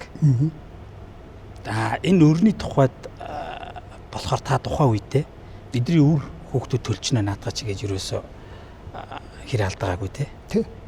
Одоо би танарт хэлье. Бид нар бол 1.5 тэрбум доллар авсан. Тэр нь хүний нүдэнд үзэгдэж гарт баригдах машины чинь дор дуурдаг зам болоо явсан. Цахилгаан болж явсан. Бүх юм болсон. Жижиг дунд үйлдвэр болсон. Байр орон сууц болсон. Танайхаа бас хулгай бас хийсэн тэндээс тий. Гэхдээ тэндээс ямар юм мэдэх. Одоо та нар манай улсын төсөв тэр үед 7 орчим их найд байсан. Өнөөдөр хэд байгаа? Өнөөдөр 30 4 дахь өссөн. Тэгээд бүтээн байгуулчин 4 дахь өссөн юм уу манай үетэй хэвчээ. Харин тиймээ амжиргаа 4 дахь өссөн юм уу? Тэгэхээр талын идэж байгаа байхгүй надад болж. Бүтээн байгуулалт гэдэг бол хоцрогдсон шүү. Чи ямар юмыг хэдэн төгрөгөөр бүтээн байгуулах вэ гэдэг юмыг заавал ярина шүү. За бидний үед 1 км зам 500 сая босч ирсэн. Одоо энэ хөдөөний замыг ярьж. Энэ наалахын зам 2 тэрбумаар боссон. За тэр нисэх рүү явсан зам байна шүү дээ. 10 тэрбумаар боссон. 1 км ярьж шүү. Одоо бол Хурдны зам уу зүгээр нийслэлийн зам 1 км нь 70 хэдэн тэрбум бичлээ. Ингэж юм хийх хэрэг байгаа юм уу? Одоо энэ нэг том бүүр боссон шүү дээ. Тэр бүүрийг чинь тэр гудамж төслийнхэн хямдхан ингээд 3 4 нөхлөө тавьчих гэж хэлсэн. Тэгээ одоо ийм ярихаар цэцэрхсэн болох байх. Өнгөрсөн юм яриад байгаа. За энэ сэдвийн сүүлийн асуулт. Сая танай засгийн газрын одоо ололттой сайн талуудыг ярьлаа. Одоо муу талыг нь асууя. Таны засгийн газрын үед та Монгол улсын эдийн засаг 17% өсөлттэй эдийн засаг хүлээж аваад 6% болтлоо унсан. Монгол банкны валютын нөөц 4 тэрбум ам доллар гэдэг байна. Байсан нь шавхагдсан. Гадаадын хөрөнгө оруулалт бүр таг зогссон гэсэн. Тэгээ ингээд нэг ёстой таны үед эдийн засаг, Монголын эдийн засаг илгээрээ хөвцсөн гэдэг ийм шүмжил явдаг. Энэ дээр та ямар тайлбар өгөх вэ? Тэр худлаа шүү дээ. Манай эдийн засаг ирнэ гэж юм байдгүй шүү дээ Монголд. Юу хийдэг? Түүхий эдийн чинь үнэл байдаг байхгүй. Оол уурхайн. Одоо ерөөсөө ингээд зэсээ гадагшаа гаргана. Хэдүүлээ нүүрсээ гаргана. Одоо сүүлийн үед нүүрс цонголчод байгаа шүү. Нүүрс. Тэгээд нөгөө төмрөг хөдрөө гаргана. Гүцээ. Монгол гэдэг айл чинь ийм ядуу учраас бид нар үйлдвэрлэл хөгжүүлэе гэж ярьсан байхгүй. Бид нар ингэж амьдрнаа нөхдөөтэй. Наадвал чи популист гэдэг. Яга 17 болцсон. Оюу толгойн хөрөнгө оруулалт орж ирсэн. Гайлын татвар матвар баахан мөнгнүүд нэмэгдээл нэг ийм хоосон тол гарцсан. Тэгээ нүүрс нь унлаа. Тэнгүүт нь эдийн засаг унлаа гэж яриад байгаа. Яг одоо тэгж хэлж болох юм. Зүгээр нүүрс нь унсан. $70 чалкота хийсэн гэрээ чинь $30 болчихгүй байна. Дээр нь 350 би бол тэрний 90 ярьдаг юм а. Тэгэхээр нэг ус төрийн шинжтэй болж байгаа. Хөш. Та нар одоо бүгд мартчихсан шүү дээ. Нэг сарын 21,000 төгрөг хэд төлөө? Сая 500,000 төгрөг. Тий. Тэрний чинь дараа нь гээд оюу толгоос $250 сая манай засгийг гаргахад авцсан байсан. Чалкота гэрээхий $350 сая аваад тараацсан байсан. Монгол банкнаас мөнгө аваад тараацсан. Энэ чинь өөрөө Чингис Бондын мөнгийг Чингис Бондтой тэмцэх хэмжээний өрийг хайж явцсан байсан. Би ер нь тэрийг ярьдаг юм байна. Өөрөө жах өдөөд ахаж ярьчихлаа. Үнээр хэлчих. Өр бол тий. Ойлгосноо. Одоо та нар Монгол улсын өр хэд гэж бодож байна? Одоо гадаад өр чи хэд юм бэ? 30 тэрбум доллар. За энэ сэдвээ төр гуруулаа ингээд завсралчи.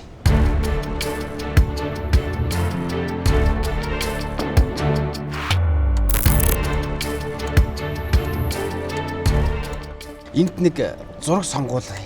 Эхний 2 зургийг зочиндоо үзүүлье. За энэ 2 зурагнаас та нэгийг нь сонгоно. Нэгийг сонгох ёстой юм. Тий, нэгийг сонгоод тэр За хинийгээ сонгосч. Хэлбүүд авчих. Ямар учраас сонгов? Хууль хяналтын байгууллагыг алж хийсэн. Тогтолцоо эвдсэн. Энэ ардсан тогтолцоо хүсдэг. Миний одоо хамгийн их одоо нэгэн журдаг юм бол ардсан тогтолцоо байхгүй. Тэрнийг устгасан. ер нь бол энэ хоёр хүний хэн нь муу хүн бэ гэдэг байдлаар сонгоч юм уу тий. Тэглээ. Одоо ерөөсөө би хайрт нэг л шүү дээ. Би сайн найз нөхрийн тухай биш ээ. Би Монголын төрд хин ямар үр гүйцсэн тухай л юм. Нөгөөдгөө ч гэсэн адилхан. Энэ хоёр чинь нийлээд хонглыг чинь бий болгосон шүү. Түнш бахан гошхруулчаад яваад өгдөг. Одоо тэр өнгөрсөн. Одоо дараачих нөхрийг яриг гэдэг. Дараачих чинь нөхрийг тэрнээс залгуулад явчих шүү дээ. Та ерөнхийдөө болгосон хүн шүү дээ. Та бол тий. Гэхдээ би болохгүй яах юм. Монголчууд бүгд тэгж идэгсэн шүү дээ. Зөвхөн би биш. Шудраг байцгаа хийсэн шүү дээ. Сонгуулийн өрөөнд тийм байсан. Зөв бүцтэй. Шудраг байцгаа гэдэг дэмжин үсттэй. Хизэнээс ер нь бол тарын таньж эхэлсэн бэ. Ерөнхий сайд бол. Ерөнхий сайд Болоод болсныхаа дараа. Яагаад тэгэхээр энэ тар биш байхгүй юу? Даймаа бас яг нэг эрх мэдлийн хуваарлтан дээр хэний илүү төрөмгийлж гин гэж тийм ээ. Өөртөө байхгүй эрх мэдлийг олж аваад нөгөөтгтөө төрөмгийлж байгаа. Гэхдээ намайг биш байхгүй юу? Манай ажлыг миний хийх гэсэн юмыг бидний хүсэл мөрөөдлийг бидний хүүхдийн хүсэл мөрөөдрөөр дайч. Жишээлбэл шууд ерөнхийлөгчийн зүгээс таны ерөнхий сайд байхад үүрэг чиглэл өгч ирсэн өдөр бодлогод ингэж оролцож байсан ямар тохиолдлууд байх вэ? Кейс. Хөөс. Чи нэртэн төлөвлөр гэдэг чинь засгийн газрын харьяаны байгаа үс нэг үйлдвэр байгаа үс. Чи тэрний чинь чи битэн наадахд оролцоо би наадах хариуцсан. Энэ одоо хуулийн дээр хууль зөрчил нөө бүцтэй.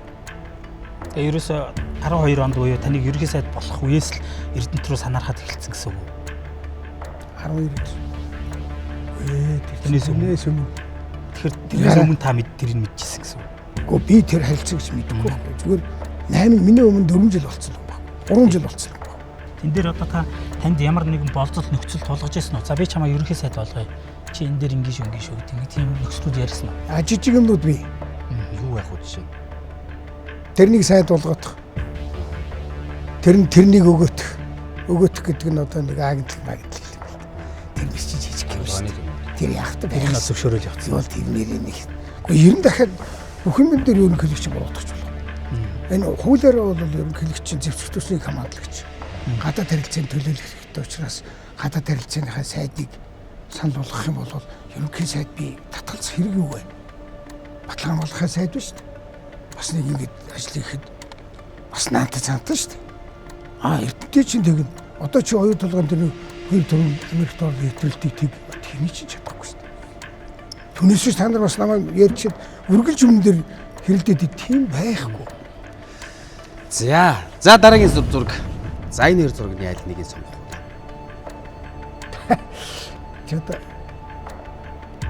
Одоо би замдаа шаттай нэрээ барих юм да. Өөрөөр бараг мэдэхгүй шүү дээ. Ойрхон гэдэг нь яг би их хурлын гишүүн байсан, их хурлын дарга байсан баг. Энэ хүний яг одоогийн улс төрд хийж байгаа нүүдлийг та ер нь яаж дүгнэж байна? Нүүгээд байгаа юм уу, нүүлгээд байгаа юм уу би мэдэхгүй. Зантан шатрын тухайд ярьж байгаа. Тий. Өөрөө нүүж гин үү? Энэ ч одоо ингэ араас нь түлхээд нүүлгээд байна уу гэсэн. нүүгээд байгаа юм уу, нүүлгээд байгаа юм. Ард түмэн парламентын сонгуулиар бол энэ хүнийг одоо сонгоогүй эсрэг сонголт хийсэн. Тэгсэн чинь тэр хүн чинь өнөөдөр Монгол улсыг бүр ерөнхий сайд хийчихсэн явж байгаа шүү дээ. Энэ ч түрүү ярьсан шүү дээ. Алтан ингээ гараад ирсэн алтаныг болиулаа сайхан бил болгоцсон. Сая хоёрд нь бол зандаа шатар болчихлоо. Тэгээ хэн хийгээд байгаа? Юу хийх гээд байгаа? Тэгэхээр магадгүй тэр нэг дубайн гэрээ хийгддэг шиг сайхан бэлгэр дубайн гэрээ хийгддэг шиг тийм процесс явах гэж байгаа юм шүү дээ. Тэгэхгүй. Сайхан бэлгээр юу хийлгэсэн бүгд л мэдчихэж байгаа шүү дээ. Монголчууд бүгд мэдчихэж байгаа шүү дээ. Та нэг зүйлийг хэлж өгөөч. Зандан шатар ерөнхий сайд, Алтан гуйг ерөнхий сайд хоёрыг яг хувь хүнийхээ үднээс шал одоо өөр чанар ямар чанар вэ? Намайг хүн нүүлэхгүй. Миний хойноос намайг хөдлөгдөг хүн байхгүй. Надад тэрний нэнтэнд ордог бас юм байхгүй. Дараагийн зураг. Бас нэг нь сонгох юм уу? Яа нэгийг сонгоо. Баттулга байна. Яагаад? Ерөнхийлөгч нэр дэвшигт. Элбэгдорж Мянган Колд хоёрын 16 жилийн хаанчлал надад таалагдаагүй. Яагаад 8 жил хаанчилчаад яагаад дахиад өөр намын даргаыг 8 жил дахиад хаанчлах гэдэг. 8 жил хаанчлах гэдэг юм би. Ийм юм байж болох юм уу? Ийм байж болохгүй. Тэгээ би хэнийг дэмжих болсон? Тулгыг дэмжсэн. Намайг тэгдэж шүү дээ. Өөрийн чинь засгийн газрыг замтайгаар огцруулаад байхад тэнийг алтан хийг чи яагаад Баттулгыг дэмжиж байгаа гэдэг. Надад сонголт байхгүй. Би 16 жил Монголыг хоёр хүний хаанчлалд өгмөөргүй байна. Би ингэж л дэмжсэн. Нэг талаараа сонгож байгаа нь эрсдэлтэй алхам санагдаж байна л да надад бол. Яг тэгэхээр олон нийт бол таныг Жинкогийн төслөө гэж шууд ярьдэн шүү дээ. Тэгтэл тэрийг баталж байгаа юм шиг Жинког сонгочлоо. Би ерөөсөө хэнийч төсөл байгаагүй, хэнийч төлөвлөж үзээгүй. Хүмүүс тэр бодох юм болж илээ. Наадах чинь хүмүүст бий болгож байгаа сэтгэгдэл. Мөнгөтэй хүмүүсийн хийгээд байгаа PR. Эцээр ойрын байхгүй. Тэгтээ би Монголын төлөө сонголт хийсэн.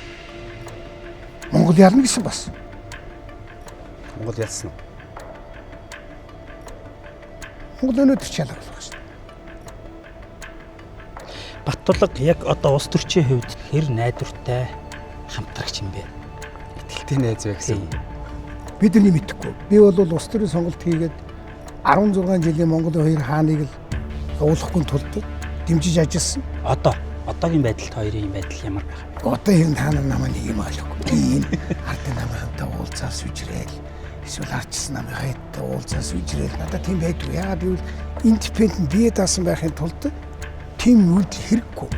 Шаардлагаар бол мэдээж жижиг сажиг юм. Түүнээс би хорн хайруулаад одоо гүгээл тэгээд надад тийм байхгүй. За миний сэдв. За хожил бай хожигдл. За баяр цогт Алтан уяг бол тухайн үед шинжлэлийн засгийн газрын тэрүүгийн нэртэй байсан ч ерөнхий сайд байж чадаагүй. Засгийн газарт Баттулга Фортуна Бат хоёр гэх мэт ер нь 4 ерөнхий сайд байсан. Таныг одоо яг таны эсрэг би хүнээр түлхүүлдэг хүн биш ээ гэж таяллаа штэ. Тэгэхээр таныг өөрийн толгойгүй байсан гэж ерөнхийдөө бол хэлсэн. Энэ ямар утгатай юм үг хэлсэн. Ямар учраас юм. Би баяр цогтойг өөрийнхөө засгийн газар авч ажиллуулаагүй. Тэгэл тэгж хэлж байгаа. Та яг ажиллуулаагүй. Хоёрдугаарт манай баяр цогт бол Монгол Ардын намтай холбогч хийдэг байсан. Энэ олон жил. Тухайн үед ч үү? Бүх үед. Таны засгийн газар огцорсны дараа оюутлогоо 5-7 гээд том төслүүд хөдөлж гисэн тий. Тэгэхээр та яг ерөнхий сайд байсан юм уу? Ерөнхий саад байсан юм уу? Бас тэгж хэлдэг. Манай үед уулсаа 5-7 төсөл явж исэн. Тэгвэл та нар нэг юм ойлгож. 350 сая долларын зээл авчиад чалхагаас. Тэгээд тэндээс нүүр сухнаа да. Тэндээс ганц доллар орж ирэхгүй. Юунд өгөх? Өрөөнд төлөөлж исэн. Тэгэхээр бид нар нөгөө талд нь саад болохгүй тулд, сайд болохын тулд нөгөө талд нь Чингис Монгоос 200 сая доллар гаргаад нөгөө цанхийг ухчих гэсэн. Танай засгийн газарт бүр тодорхойлбол яг тань дээр Дубайн гэрээний нөхцөлтэй тийм санал орж ирж ирсэн үү? Орж ирж ирсэн. Талдуурхан гэрээг хийлгэхийн тулд оюу толгойн яасан гэхэлэр бид нар зогсоогоогүй. 2 тэрбум Америк долларын хэтрэлтийг хэдүүлэний яриад байдаг. Эхнийхээ хөрөнгө оруулалтыг шийдэг өжиж, хэтрэлтийг шийдэг өжиж, дараачийн хөрөнгө оруулалтанд хоёрцсан. Гудаа өнөөдөр бас үйл дээ. За сайхан бил гоё юм ярьж. За ногдлоош чаана. Баяр цогт бас гоё юм ярьсан. Ногдлоош чаана. Эцсийн үр дүнд энэ шүү дээ. Монголчууд эндээс юу очиж байгаа. Өнөөдөр 24 мянган үр төлөхөөс сууж. Та ингээд засгийн газар чи унах гэдэг шүү дээ. За ингээд тэнгуут нь амжаад байдаг юм уу? Сөрөг хүчинтэйгээ гар барьчих боломж байгаагүй. Би ерөөсөө тийм орлого хийгээгүй. Манай сайд нар тэр зөндөл унаад тэгжсэн. Та очиод элбэг дорчтой уулзаач яриач ардын намхантай хөөрөөч. Тэр чинь амар үн төлнө. Үн гэдэг чинь тэдний барьцаанд орно ч. Би тэгж хамилуулдах ямар хэрэг байгаа. Танай засгийн газар огцроод тий. Ингэснээр Монгол улс хожсон уу, хожигдсон уу? Хожигдсон. За юугаар хожигдсон гэхэлэр одоо энэ нөгөө нэг бүтээн байгуулалт, шударгын ёс тийм үү? Хууль хяналт бүх юмар хоцорсон. Бүр нууц унсан. Хожсон. Нэг л хожил гарсан.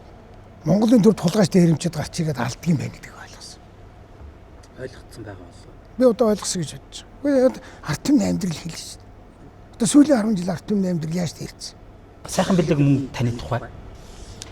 За Алтан уяг бол ер нь бол андуудаасаа урвсан. Одоо найз нөхдөд тэнд одоо хэлмэгдээд шорооронд ороод ингэж явж байхад өөрийнхөө төлөө залбирал ерөөсө гараач хөдөлгөөгүй, амаач хөдөлгөөгүй. Ийм хөө. Өөрөөр хэлбэл их амиа бодсон юм уу ингэж яриа гэсэн. Энэ талаар та ямар хариу өгөх вэ? Би Монголд байж л шүү дээ. Би өөрөө хонгилдуулал явж илээ шүү дээ. Шүүхэрэнд явж илээ шүү дээ. Сайхан бил үнэхээр бас тийм над шиг юм бол ирээл тэгэл найз нөхдөд төлөө санаа зовоол энд нь шүүх хуралданд ороод үгээ хэлэх хэрэгтэй шүү дээ. Тэгээ сая гарч ирж ярилцлага өглөө шүү дээ. Гарч ирээгүй шүү дээ. Хоншроо цохуулгаагүй шүү дээ. Монголд ирээгүй шүү дээ. Монгол ирэх тухай ярьж шүү дээ. Сая яагаад гарч ирж дагуурв? Бид нар чи дотроо байлддаг юм шүү. Нөгөө оюу эрдэнтэйгээ. Тэрэнд нэмэр болоод байгаа юм шүү. Оюу сайхан бэлэг ямар хамаат. Танаа нам явах хэрэгтэй. Ардын намын зодон дотор сайхан бэлэг гарч ирэх юм. Яасан юу вэ? Та нар ч л энэ ардын нам юу ил ардсан нам хоёрыг холбоотой л гэдэг шүү дээ. Энэ одоо зохиол шүү дээ танд. Энэ зохиолыг хэн бичээд байгаа? Эрдэнэ. Таныг намынхаа төлөө бол их зүйл хийсэн, гавь байгуулсан хүн мөө. Гэхдээ намын байрыг зарсан, хөдөлсөн. Хоёр ч намын байрыг бодлоод ичгсэн юм хүн гэж хэлдэг.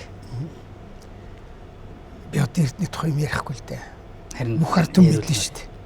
Тэгээ тэр хүний хэлж байгаа үнд итгэх хүн байх уу? Үйлдэлээр нь л одоо дүгнэ шүү дээ. Хүнийг үгээр нь биш үйлдэлээр нь дүгнэ. Тэгэхээр би одоо наад дээр чинь их олон юм ярмааргүй байна. Хиний амнаас ямар үг гарч ийн гэдгээр нь одоо ард түмэн ойлгодог болсон. Ямар ч нотлогоогүй, ямар ч бүр сүнсээ худалдаад явж байгаа хүмүүсийн үгийг манай ард түмэн сонсох юм уу? Сонсохгүй байх. Наа чинь илүү ажил хэлбэ. Гэхдээ тэр юу болсон юм? Хоёр намын байр одоо ардсан намын мэдлэлд байгаа юу? Байхгүй. Байхгүй. Наадах чинь болвол ийм юм. Нэг намын байрны тухай ярьж байгаа л да. Тэр намайг ерөнхий сайд байхад намын дарга байх үед хэд ч үлээ нэлээд олон тэрүүн төгрөг худалдаалагдсан. Тэн дээр манай гүйцэтгэх зөвлөл хуралдаад гүйцэтгэх зөвлөлийн шийдвэр гараад ажлын хэсэг гараад манай Батүл тэр ерөнхий нэрвшин дарамаар ороод худалдсан зүйл. Намын дарга чинь санхүүд оролцдоггүй шүү дээ. Гэхдээ таны үед тэр байр зарагдсан байна. Тэр нь бол бодтой. Үнэн. Тэг. Миний үед тэр шийдвэр бас. Та бол ингээд хувь таны төр байгуулсан. Одоо ингээд ерөнхийдөө бол тэгэж хэллээ шүү дээ тий. За 2008 онд та баярын стандарт тус засгийн газарт шургаж орсноор энэ өнөөдрийн энэ манан тэр хувь таны төр чинь хувь таны төр энэ дампуурлыг эхлэх боломжийг нь хилцсэн хүн тийм ээ. Хэлсэн юм шүү. Тэгээ таярахаар бол хилцсэн. Гэхдээ би тайлбарыг хэлж өг. За. Ерөөсө хонгил гэж би танад тайлбарлаж өгсөн шүү дээ. Хоёр засгийн газар хамтдагчаар хонгил үүсдэг. Хууль хяналтын байгууллагыг дээрээс доор хүртэл авсан тохиолдол бол хонгил үүснэ. Тэгээс баяр даргад хонгил байхгүй. Алтан хуягт хууль хяналтын байгууллага байхгүй аль хэлнэ. Тэр үед хэм байлаа? Илгүй байсан шүү дээ. Ерөнхийлөгчөөр. Ерөнхийлөгч л бай. Та энэ бүр хатуу ойлгож байна. Тэгэхдээ манан дээр бол хонгил үүсдэг юм а гэж байлаа дээ шүү дээ. Ерөнхийлөгчтэй харьцаж яж үүснэ. Тэр бол хатуу шүү. Бич бас энэ чинь судалгааны ажил хийчихэд байгаа хүн шүү дээ. Одоо ер нь ямар боломж байна арцлаа танай намд? Нам биш ээ, ард түмэнд. Нам яадаг. Ард түмэн асрах боломж алдлаа. Хамаг баялгаа дээрэмдүүллээ. Баян хоосны ялгаа бол тэнгэр газар боллоо. Одоо Монголд сая инглээ дулаан нэстэн төвчлэн чингэнчлэн янз бүрийн яриад шүү дээ. Хээ авах юм бэ? Хөөш таяр авах юм уу? Үгүй. Таяр дэндээс мөнгө гаргаад тэр дулаанаас цэцэг авахгүй. Одоо нөгөө хулгай дээр хийсэн мөнгө чинь дахиад тэдрийг авах. Одоо яасан хүртэл авчлаа. Одоо бүр гинжи уруул яв. Одоо нөгөө хоёр заагч нь бүр ингээ холдоод энэ дунд түр яв. давхар гэж байхгүй бол энэ хоёрын Одоо ер нь тэгээд за танаа намд боломж гарахгүй нь бол одоо бүр 10 дахь асуудал болж байна. Ер нь энэ ард төмд одоо бараг шаасч гарахгүй биш үү? Одоо энэ нар үзэх нь үү гэдэг шиг юм асуулт. Энэ шудраг ус юмыг устгаагүй цагт ямар ч нар байхгүй. Одоо энэ мөнгөтэй хүмүүс чи дийлдэхгүй шүү. Сүүлийн үед одоо бүр хамгийн аимшигт юм бий болно шүү дээ Монгол. Мөнгөтэй хүмүүсийн хүүхдүүд, дарганы хүүхдүүд нэг тусгай анги хүүлчилдэггүй. Ардын хүүхдүүд нь бол хамгийн түрүү хэлбэгчихэд. Ялын авчихэд. Энэ одоо ямар нийгмийн төлөө явсан. Би юмны төлөө яваагүй юмаа гэл нөгөө хэдтэйг маргадаг байхгүй. тэгээд нөгөө эрх мэдлэлтний хүүхдүүд бараг төр өдөрдөх тийм өв залгамжлах бэлтгэгддэг тийм ээ. Монгол банк тэр чигээр ардын намын дарганы хүүхдүүд. Тэгээ энэ бүхнийг юу нь яг зогсоох одоо тэр цэг гэдэг юм уу? Найдварын очин яг хаана байна? Энэ нэг жаахан юу Монгол сонголоо боддог нэг хүсэл мөрөөдөлтэй хүн гарч ирдэг юм байна. Яг ганцхан бүгдийг шийдэхгүй. Тэгтээ ганцхан хүсэл мөрөөдөл байхад бас хэмээг өөрчлөн. Би бол одоо энэ хөрс хүчээр хинайжсэн. Энэ хоёрд нь хинайжсэн. Нөгөө нам шүү дээ. Тэгтээ бас эднэрийг шүнжлээ гараад ирлээ. Мийн гон бийг болдгийг тийм ээ. Бас шудраг усын хонгил гэж байдаг юм байна. Би тэр хонглоор чинь чирэгдэж явж гин гэл манай хөрс ерөнхийлөгч бас ярьсан шүү дээ. Би тэгээд заашгүйдээ цаад хүний муудуртай болж байгаа. Эдгээр ч бас чирэгчлээ. За ойлгочих одоо устгачих юм байх гэсэн. Тэгээд таны төрөүний дэмжлэг сонголтоо өгөөд байсан батлаг бас тийм найдар аваад гарч ирсэн шүү. Тэгсэн шүү дээ. Монгол ялна бид нар. Таны хэлдгээр ямар нэгэн одоо лидер те манлал үзүүлээ ингээ гарч ирэхэд өнөөхөл юм ярьж байна. Өнөөхөл нөгөө хуучин дуугаа дуулж ийн гэж ингэж ард түмэн хардаг болчихжээ. Тэр хуучин дууг дуулдаг одоо хуучны хүмүүсийн нэг нь одоо бас та болчих. Тэгэхээр шин дуу хоолой, шин тийм одоо итгэл найдварын төлөөлөгч нөгөө хуучин дуу дуулдаг хүн ингээд шин юуг илэрхийлэх үл гэж асуух гэдэг юм л та. Цаг үе хүний салан өөрчлөлтийг би ер нь нэг бас тийм сүүлийн үеийн залуучууд явуулж байгаа нэг бодлогыг би бол гадны бодлого гэж үзэж байгаа. Ямар бодлого чинь? Гэхдээ нэг ингээд үе үеэр нь ялгаад энэ айгүй буруу. Манай Монголын нийгэмд ахмад нь ч дунд үеийн ч залуучууд нь ч бид чинь нэг л болсон. Бүгдээрээ өөр өөрсдийнхөө давуу талуудыг нэгтгэж явдаг. Тэр хуучин цаг, сайн цаг, шин цаг гэдэг ингээд сэтгэл зүрхчин залуугаараа бай, сэргэлэн бодлоо энд чинь цэцгэлж байвал. Хүсэл мөрөөдөл чинь байвал юм хийдэг юм аа. Лидер гэж тэрнийг хэлдэг. Түүнээс лидер гэж бүх юмыг мэддэг, чаддаг үнийг хэлдэг. Хөгшин хүнийг ч хэлдэг, залуу хүнийг ч хэлдэг. Асах хэрэгтэй шүү дээ, дүүлцэх хэрэгтэй шүү дээ. Алдсах хэрэгтэй шүү дээ. За би сүүлийн сэдв. За ерөнхийлөгчийн сонгуулийг гэсэн сэдв. За би бодож байгаагаа асуултаас өмнө хэлчихье. Гэхдээ ер нь өөрийнхөө бодлыг хэлээд тэгээд та тайлбарлаж. Таны ер нь дэвшүүлэхгүй юм байна дөө. Ерөнхийлөгчийн сонгуульд. Яахгүй мэн. Дэвшүүлэхгүй юм байна. Нэр дэвшүүлэхгүй юм байна. Би тэгж бодож байгаа. Санал нийлж байна. Мэдхгүй бод тэгэл. Би ингэсэн. Саяны шүүх хурлаас болоод би олон улсын парламентын холбоо гэж байдаг. За. IPU интерпарламентary юун дэлхийн парламентын байгууллага байхгүй. Би тэрэнд одоо хондлогоо захиа бичиж байгаа. Нэмэр байх уу? Нэмэр байх уу? Таныг дэвшүүлэхгүй л гэвэл дэвшүүлэхгүй. Ямар нэгэн аргаар дэвшүүлэхгүй хамаагүй. За. Би шудраг ус юмтай тэмцэж байна. Энэ тийм шудраг ус юм байна гэдгийг илэрхийлж. Энэ хууль хяналтыг ингэж гартаа оруулж байна. Ингэж юм хийж завхруулж байна. Ингэж байна. Монголын ард түмэнд сонгох эрх чөлөөг нь булааж авч байна. Улгаалж авч байна. Дээрэмдэж авч байна. Та яг нөгөө гинэ хөгчгөл ярьж байна л да. Гэтэл та чи одоо ингээд нэг өмнө яг энэ одоо хориг саад нь үйлчлээд та тэр одоо намын дарга болох ерөнхийлөгч нэрдэвш боломжуудаа алдаж яваадсэн юм шүү дээ. Тэгсэн. Ахаад Тий. татгатаа төрөд ирж чинь. Ахаад алдах гэж шүү дээ. Гэхдээ одоо алтвыгийн алдах бол яах вэ? Энэ улс орн чинь өөрөө дуусна л үсттэй. Одоо намайг хэн зогсоох юм? Одоо хөрсрөн зогсоо шүү дээ. Та ерөнхийлөгч болох юм бол танд хэрэгтэй юм уу? Монгол улсад хэрэгтэй юм уу? Тэрний чи би биш тэр хүмүүс ойлгох гэсэн шүү. Аль хүмүүс? Монголоо гэж боддог хүмүүс. Би бол тэгж хэлдэг.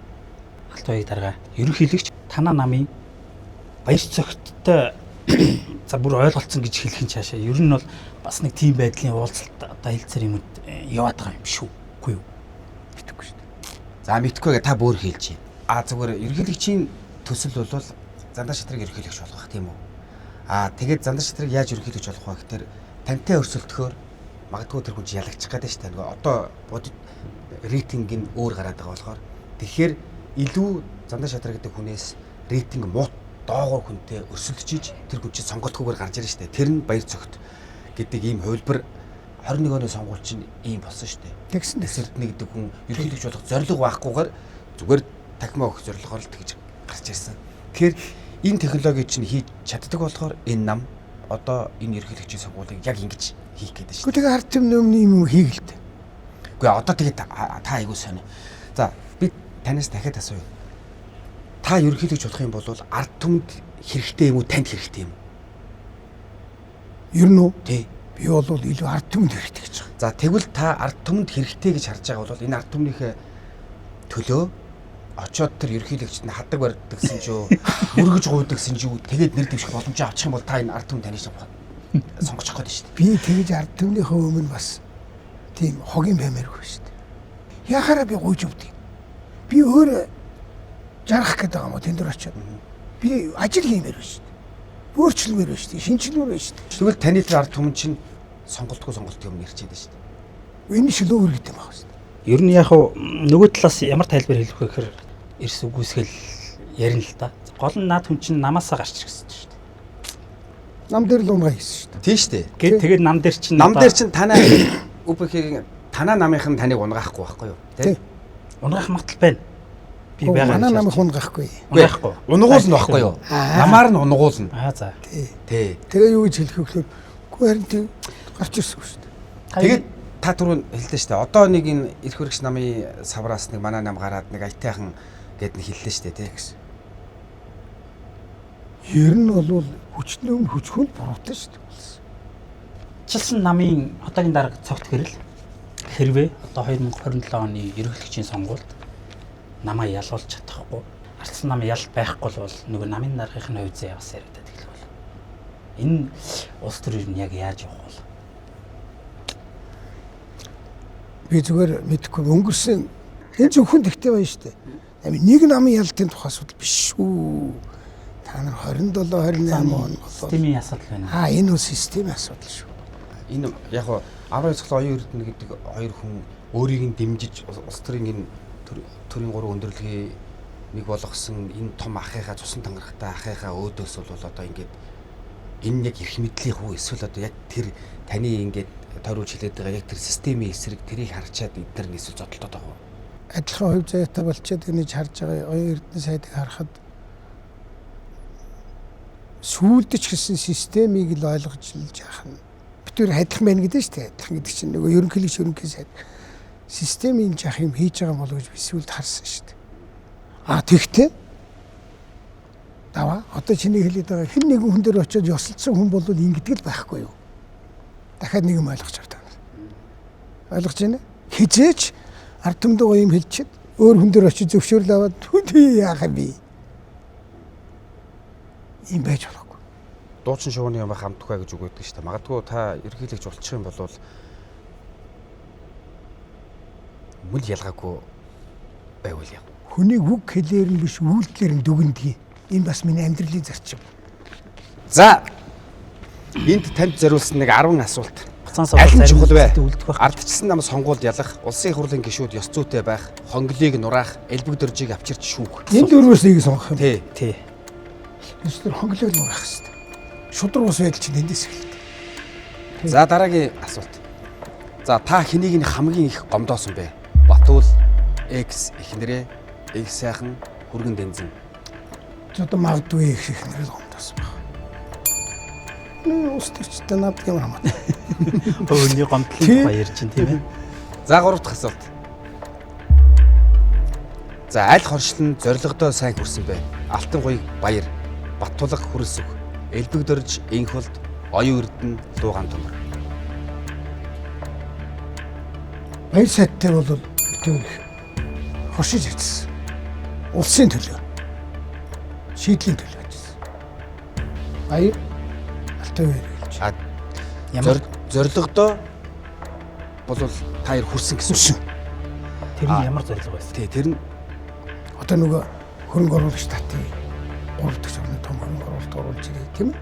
Оюу толгой хийгдсэн процесс нь өөр болохоос биш. Том зорилтуудыг бол сайн гаргаж тавьдаг. Стратегч хүн шиг манай баярлалаа. за энэ дээрээс бүр нэг үржлээ асуу гэж бодож байна. Элбэг дөрж инхэлт хоёрын хоршил энэ хоёрын зорилго яаштай зорилго нь юу вэ? Амар том зорилго тавьсан тэрэндээ бас хүрсэн. Гэхдээ би муу учраас хайчиж байгаа. Зорилготой сайн хүрсэн. Гэхдээ муу зорилго тавьсан. Баттулга хүрэлсүх хоёрын зорилго нь юу вэ? Би эдгээр мэдгүй. Энэ хоршлыг. Энэ надад нэг хамаагүй. Оюун эрдэнэ дуугаан төмөр хоёрын хоршлыг. Эдгээр би мэдгүй. Би Та чи мэдгүй. парламентын гишүүн байсан шүү дээ сая. Би парламентын гишүүн чинь над шиг ховжигонд ордгоо хүн чинь мэддэггүй шүү дээ. Би тийм нарийн руу ордгоо. 20 оноос хойш бол би бүр ордгоо. Гэхдээ бол батлага хөрс хоёрын хоршил дээр бол та бас тодорхой хэмжээний дүнлэх хүүц хэмжээний байрлалтай бол байсан. Албан тушаалын хувьд ч дээр Хөрөлцөг тэгэхэд ерөнхий сайд байсан уу? тий. Биш ээ.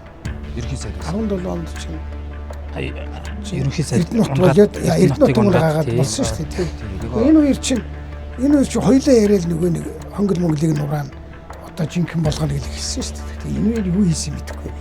Би цаашаа хэлж мэдэхгүй. тэгэхээр та нураагүй байгаа гэж түрүү ярьсан учраас зорилготой хүрээгүй л. Элбэг дөрж инхэлт гэдэг хоёр хүний энэ хоёр хүний зорилготой өөр л болохоос ш. Хоёулаа зорилготой хүрсэн үү? За та аль нь вэ? Ялагч, ялагдагч, яллагдагч, Яллагдагч тал. дутуу үнэлэгдсэн хүн. Би яллагдагч. Би ялагдаагүй. Би ялагч биш. Би дутууч үнэлэгдээгүй. Би бол ер нь 10 хэдэн жил яллагдагч л байна. 10 хэдэн жил яллагдагч өстой тусдаа шүүх дээр одоо баг Тий. амьдрал чинь шудраг Тэгж байгаа. Ялагч гэдэг нь шүү дээ бас намынхан чинь ялагч бол биш. Намаагүй. Тий. Биш. За. Биш. Тэр яллагдагч нь илүү байр суурь. Би жин эдгээр дарж. ганцхан үг хэлдэг. Эдгээр бол намайг алах гэж их оролдсон. Алсан. Гэхдээ алтыг өгөөгүй. Ойлгосноо. За хамгийн харамсдаг үйл явдал хүргэн дэнзэнгийн хэрэг ганц сүх ял авсан. Шинжлэлийн засгийн газар одоо хугацаанаас өмнө огцорсон явдал. За эс эрдэнд ялагдсан. Ганц ял авсан. хамгийн ихэнх.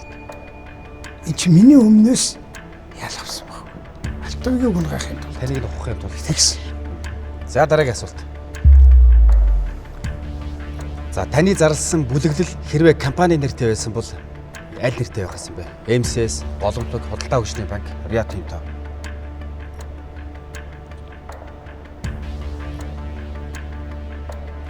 Бар бүгдээрээ нэг юм шүү. Бүгдээрээ бол биш байна. ерөнхийдөө ингээд бүлэглэл чинь бүлэглэл шүү дээ. Хамаг юм чи эдний барьцаанд байдаг. За таны улс төрт хамгийн одоо дайсан гэвэл та хэнийг нэрлэх вэ?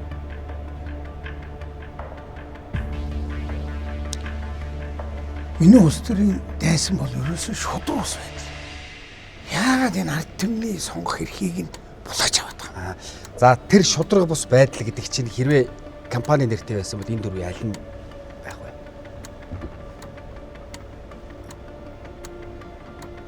Дөрвөлээ шүү дээ. Та нар нэр нэг ингээд төсөө шарах гэдэг шүү дээ тийм. энэ хамгийн том улс нь тэр Rio Tinto. За Rio Тэр Tinto. Монголын хувьд бол бас арай дэмжүүлсэн. Одоо бид нар өртөө үлдээ за нөгөөдөл нь бизнес хийх л гэж байна. За дараагийн асуулт.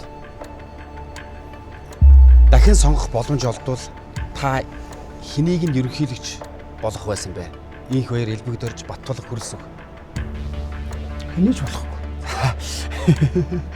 Энийг ч болох. Заавал нэгийг сонгоно та. Аа? Ягаад хэнийг сонгохгүй? Юу хийсэн? Энэ дөрвөн хүн дөрвөлээ юм хийчихсэн. Одоо нэг нь хийгээд явж. Одоо Болцсон гэж. Монголын ард түмнийг ахуй амьдралыг дээшлүүлэх, шудраг өсөй тогтоох, хонглыг нь устгах, нэг жахны нурууных нь ачаа багасгах хэн юу хийсэн? За ер нь бол бид нар яг юм сонголтын өмнө тулгардаг. Тэгэхээр та энэ дөрвийг нэгийг заавал дэмж гэдэг тийм сонголтын өмнө ирвэл та хэнийг нь дахиад ерөнхийлөгч болох вэ? Одоо энгийн иргэн ерөнхийлөгчийн сонгуул санал өгж байгаа юм шиг юм болох гэдэг шүү дээ. Нөгөөх нэг сонголт чи юу вэ? Цагаан утсаа. Цагаан утас. Цагаан хуудас. Цагаан хуудас. Яах юм бэ? Яг нэг та нар хүнд бас За дараагийн асуулт. цагаан хуудас сонгох эрх нь Цагаан хуудас бас одоо таар хүртэл ирэх хүний ирэх шүү дээ тийм. За таны алтан дургуй хэллэг. Алтан гудас, орк, моя, түгжил. орк. Одоо ерөөсөө ингээл нэг мундаг амьтдал устгаа бүгд нь орк гэдэг болсон шүү дээ. Өөрөө жинхэнэ орк л байна. Энэ хэвгүй хэллэг байна. Улных нь гэсэн үг шүү дээ. Энэ их муу хэллэг шүү. Бусдны яваад ийм гэж. Төгжил мөгжил чи хянаад л гардаг. Даяан дэл. Моя чи нэг муудаад байгаа юм байхгүй шүү дээ. Монгол ялгалсан. Ялаг болохоор л ангаа олчиход байгаа юм шүү. За дараагийн асуулт. Хэвгүй шүү. Монголчууд бүгдэд оромжиж болж байгаа. За ирээдүйд элбэгдэрж болж мэдэх улс төрч хэн нэвэ?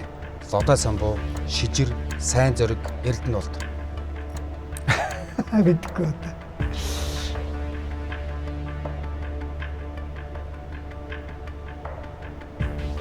Хэцүү мэн. Өсөж яваа, ургаж яваа залуу хүмүүсийн өмнө нуулаад яхад. Магадгүй элбэгдэрчиг ерөнхий сайд хийх одоо тийм ирээд. Талбай муугаар нь гэж. Гү чи харин болохгүй гэж болох байхгүй. Харин элбэгдэр шиг болж болохгүй шүү л гэж хэлнэ. Элбэгдэрч төрийн тэргүүн болох хүртэл явж магадгүй гэдэг шалгуур үзүүл дээр нь дүгэл Байж болно тий. Болохгүй. Залуу хүмүүс төрөөс юм нааж болохгүй. Бүр нэг трауматай болчихсон. Би таар тийм хэлээ. Маш олон залуучууд миний хажууд байсан. Тэд нар надад ингэж хэлдэг. Бид нар таны өмнөөс хараад хамгаалаад ярив. Би тэгэхээр болохгүй. Би хэзээ ч өнөөдөр хүртэл ганц залуу удаа зогсож үзээгүй шүү. Үзээрэй та нар. Ардаас зогсож үзээ. Өөрөө ганцаараа л үздэг. Муу юмд битээ залуучуудыг оролцуулж. Энэ ч тест амар юм шүү дээ. Ослууд. За хизээч ерөнхийлөгч болгож болохгүй хүн хэн нэвэ? Баяр цогт, Зандаа Шатар, Ганбаатар, Нямтаашир.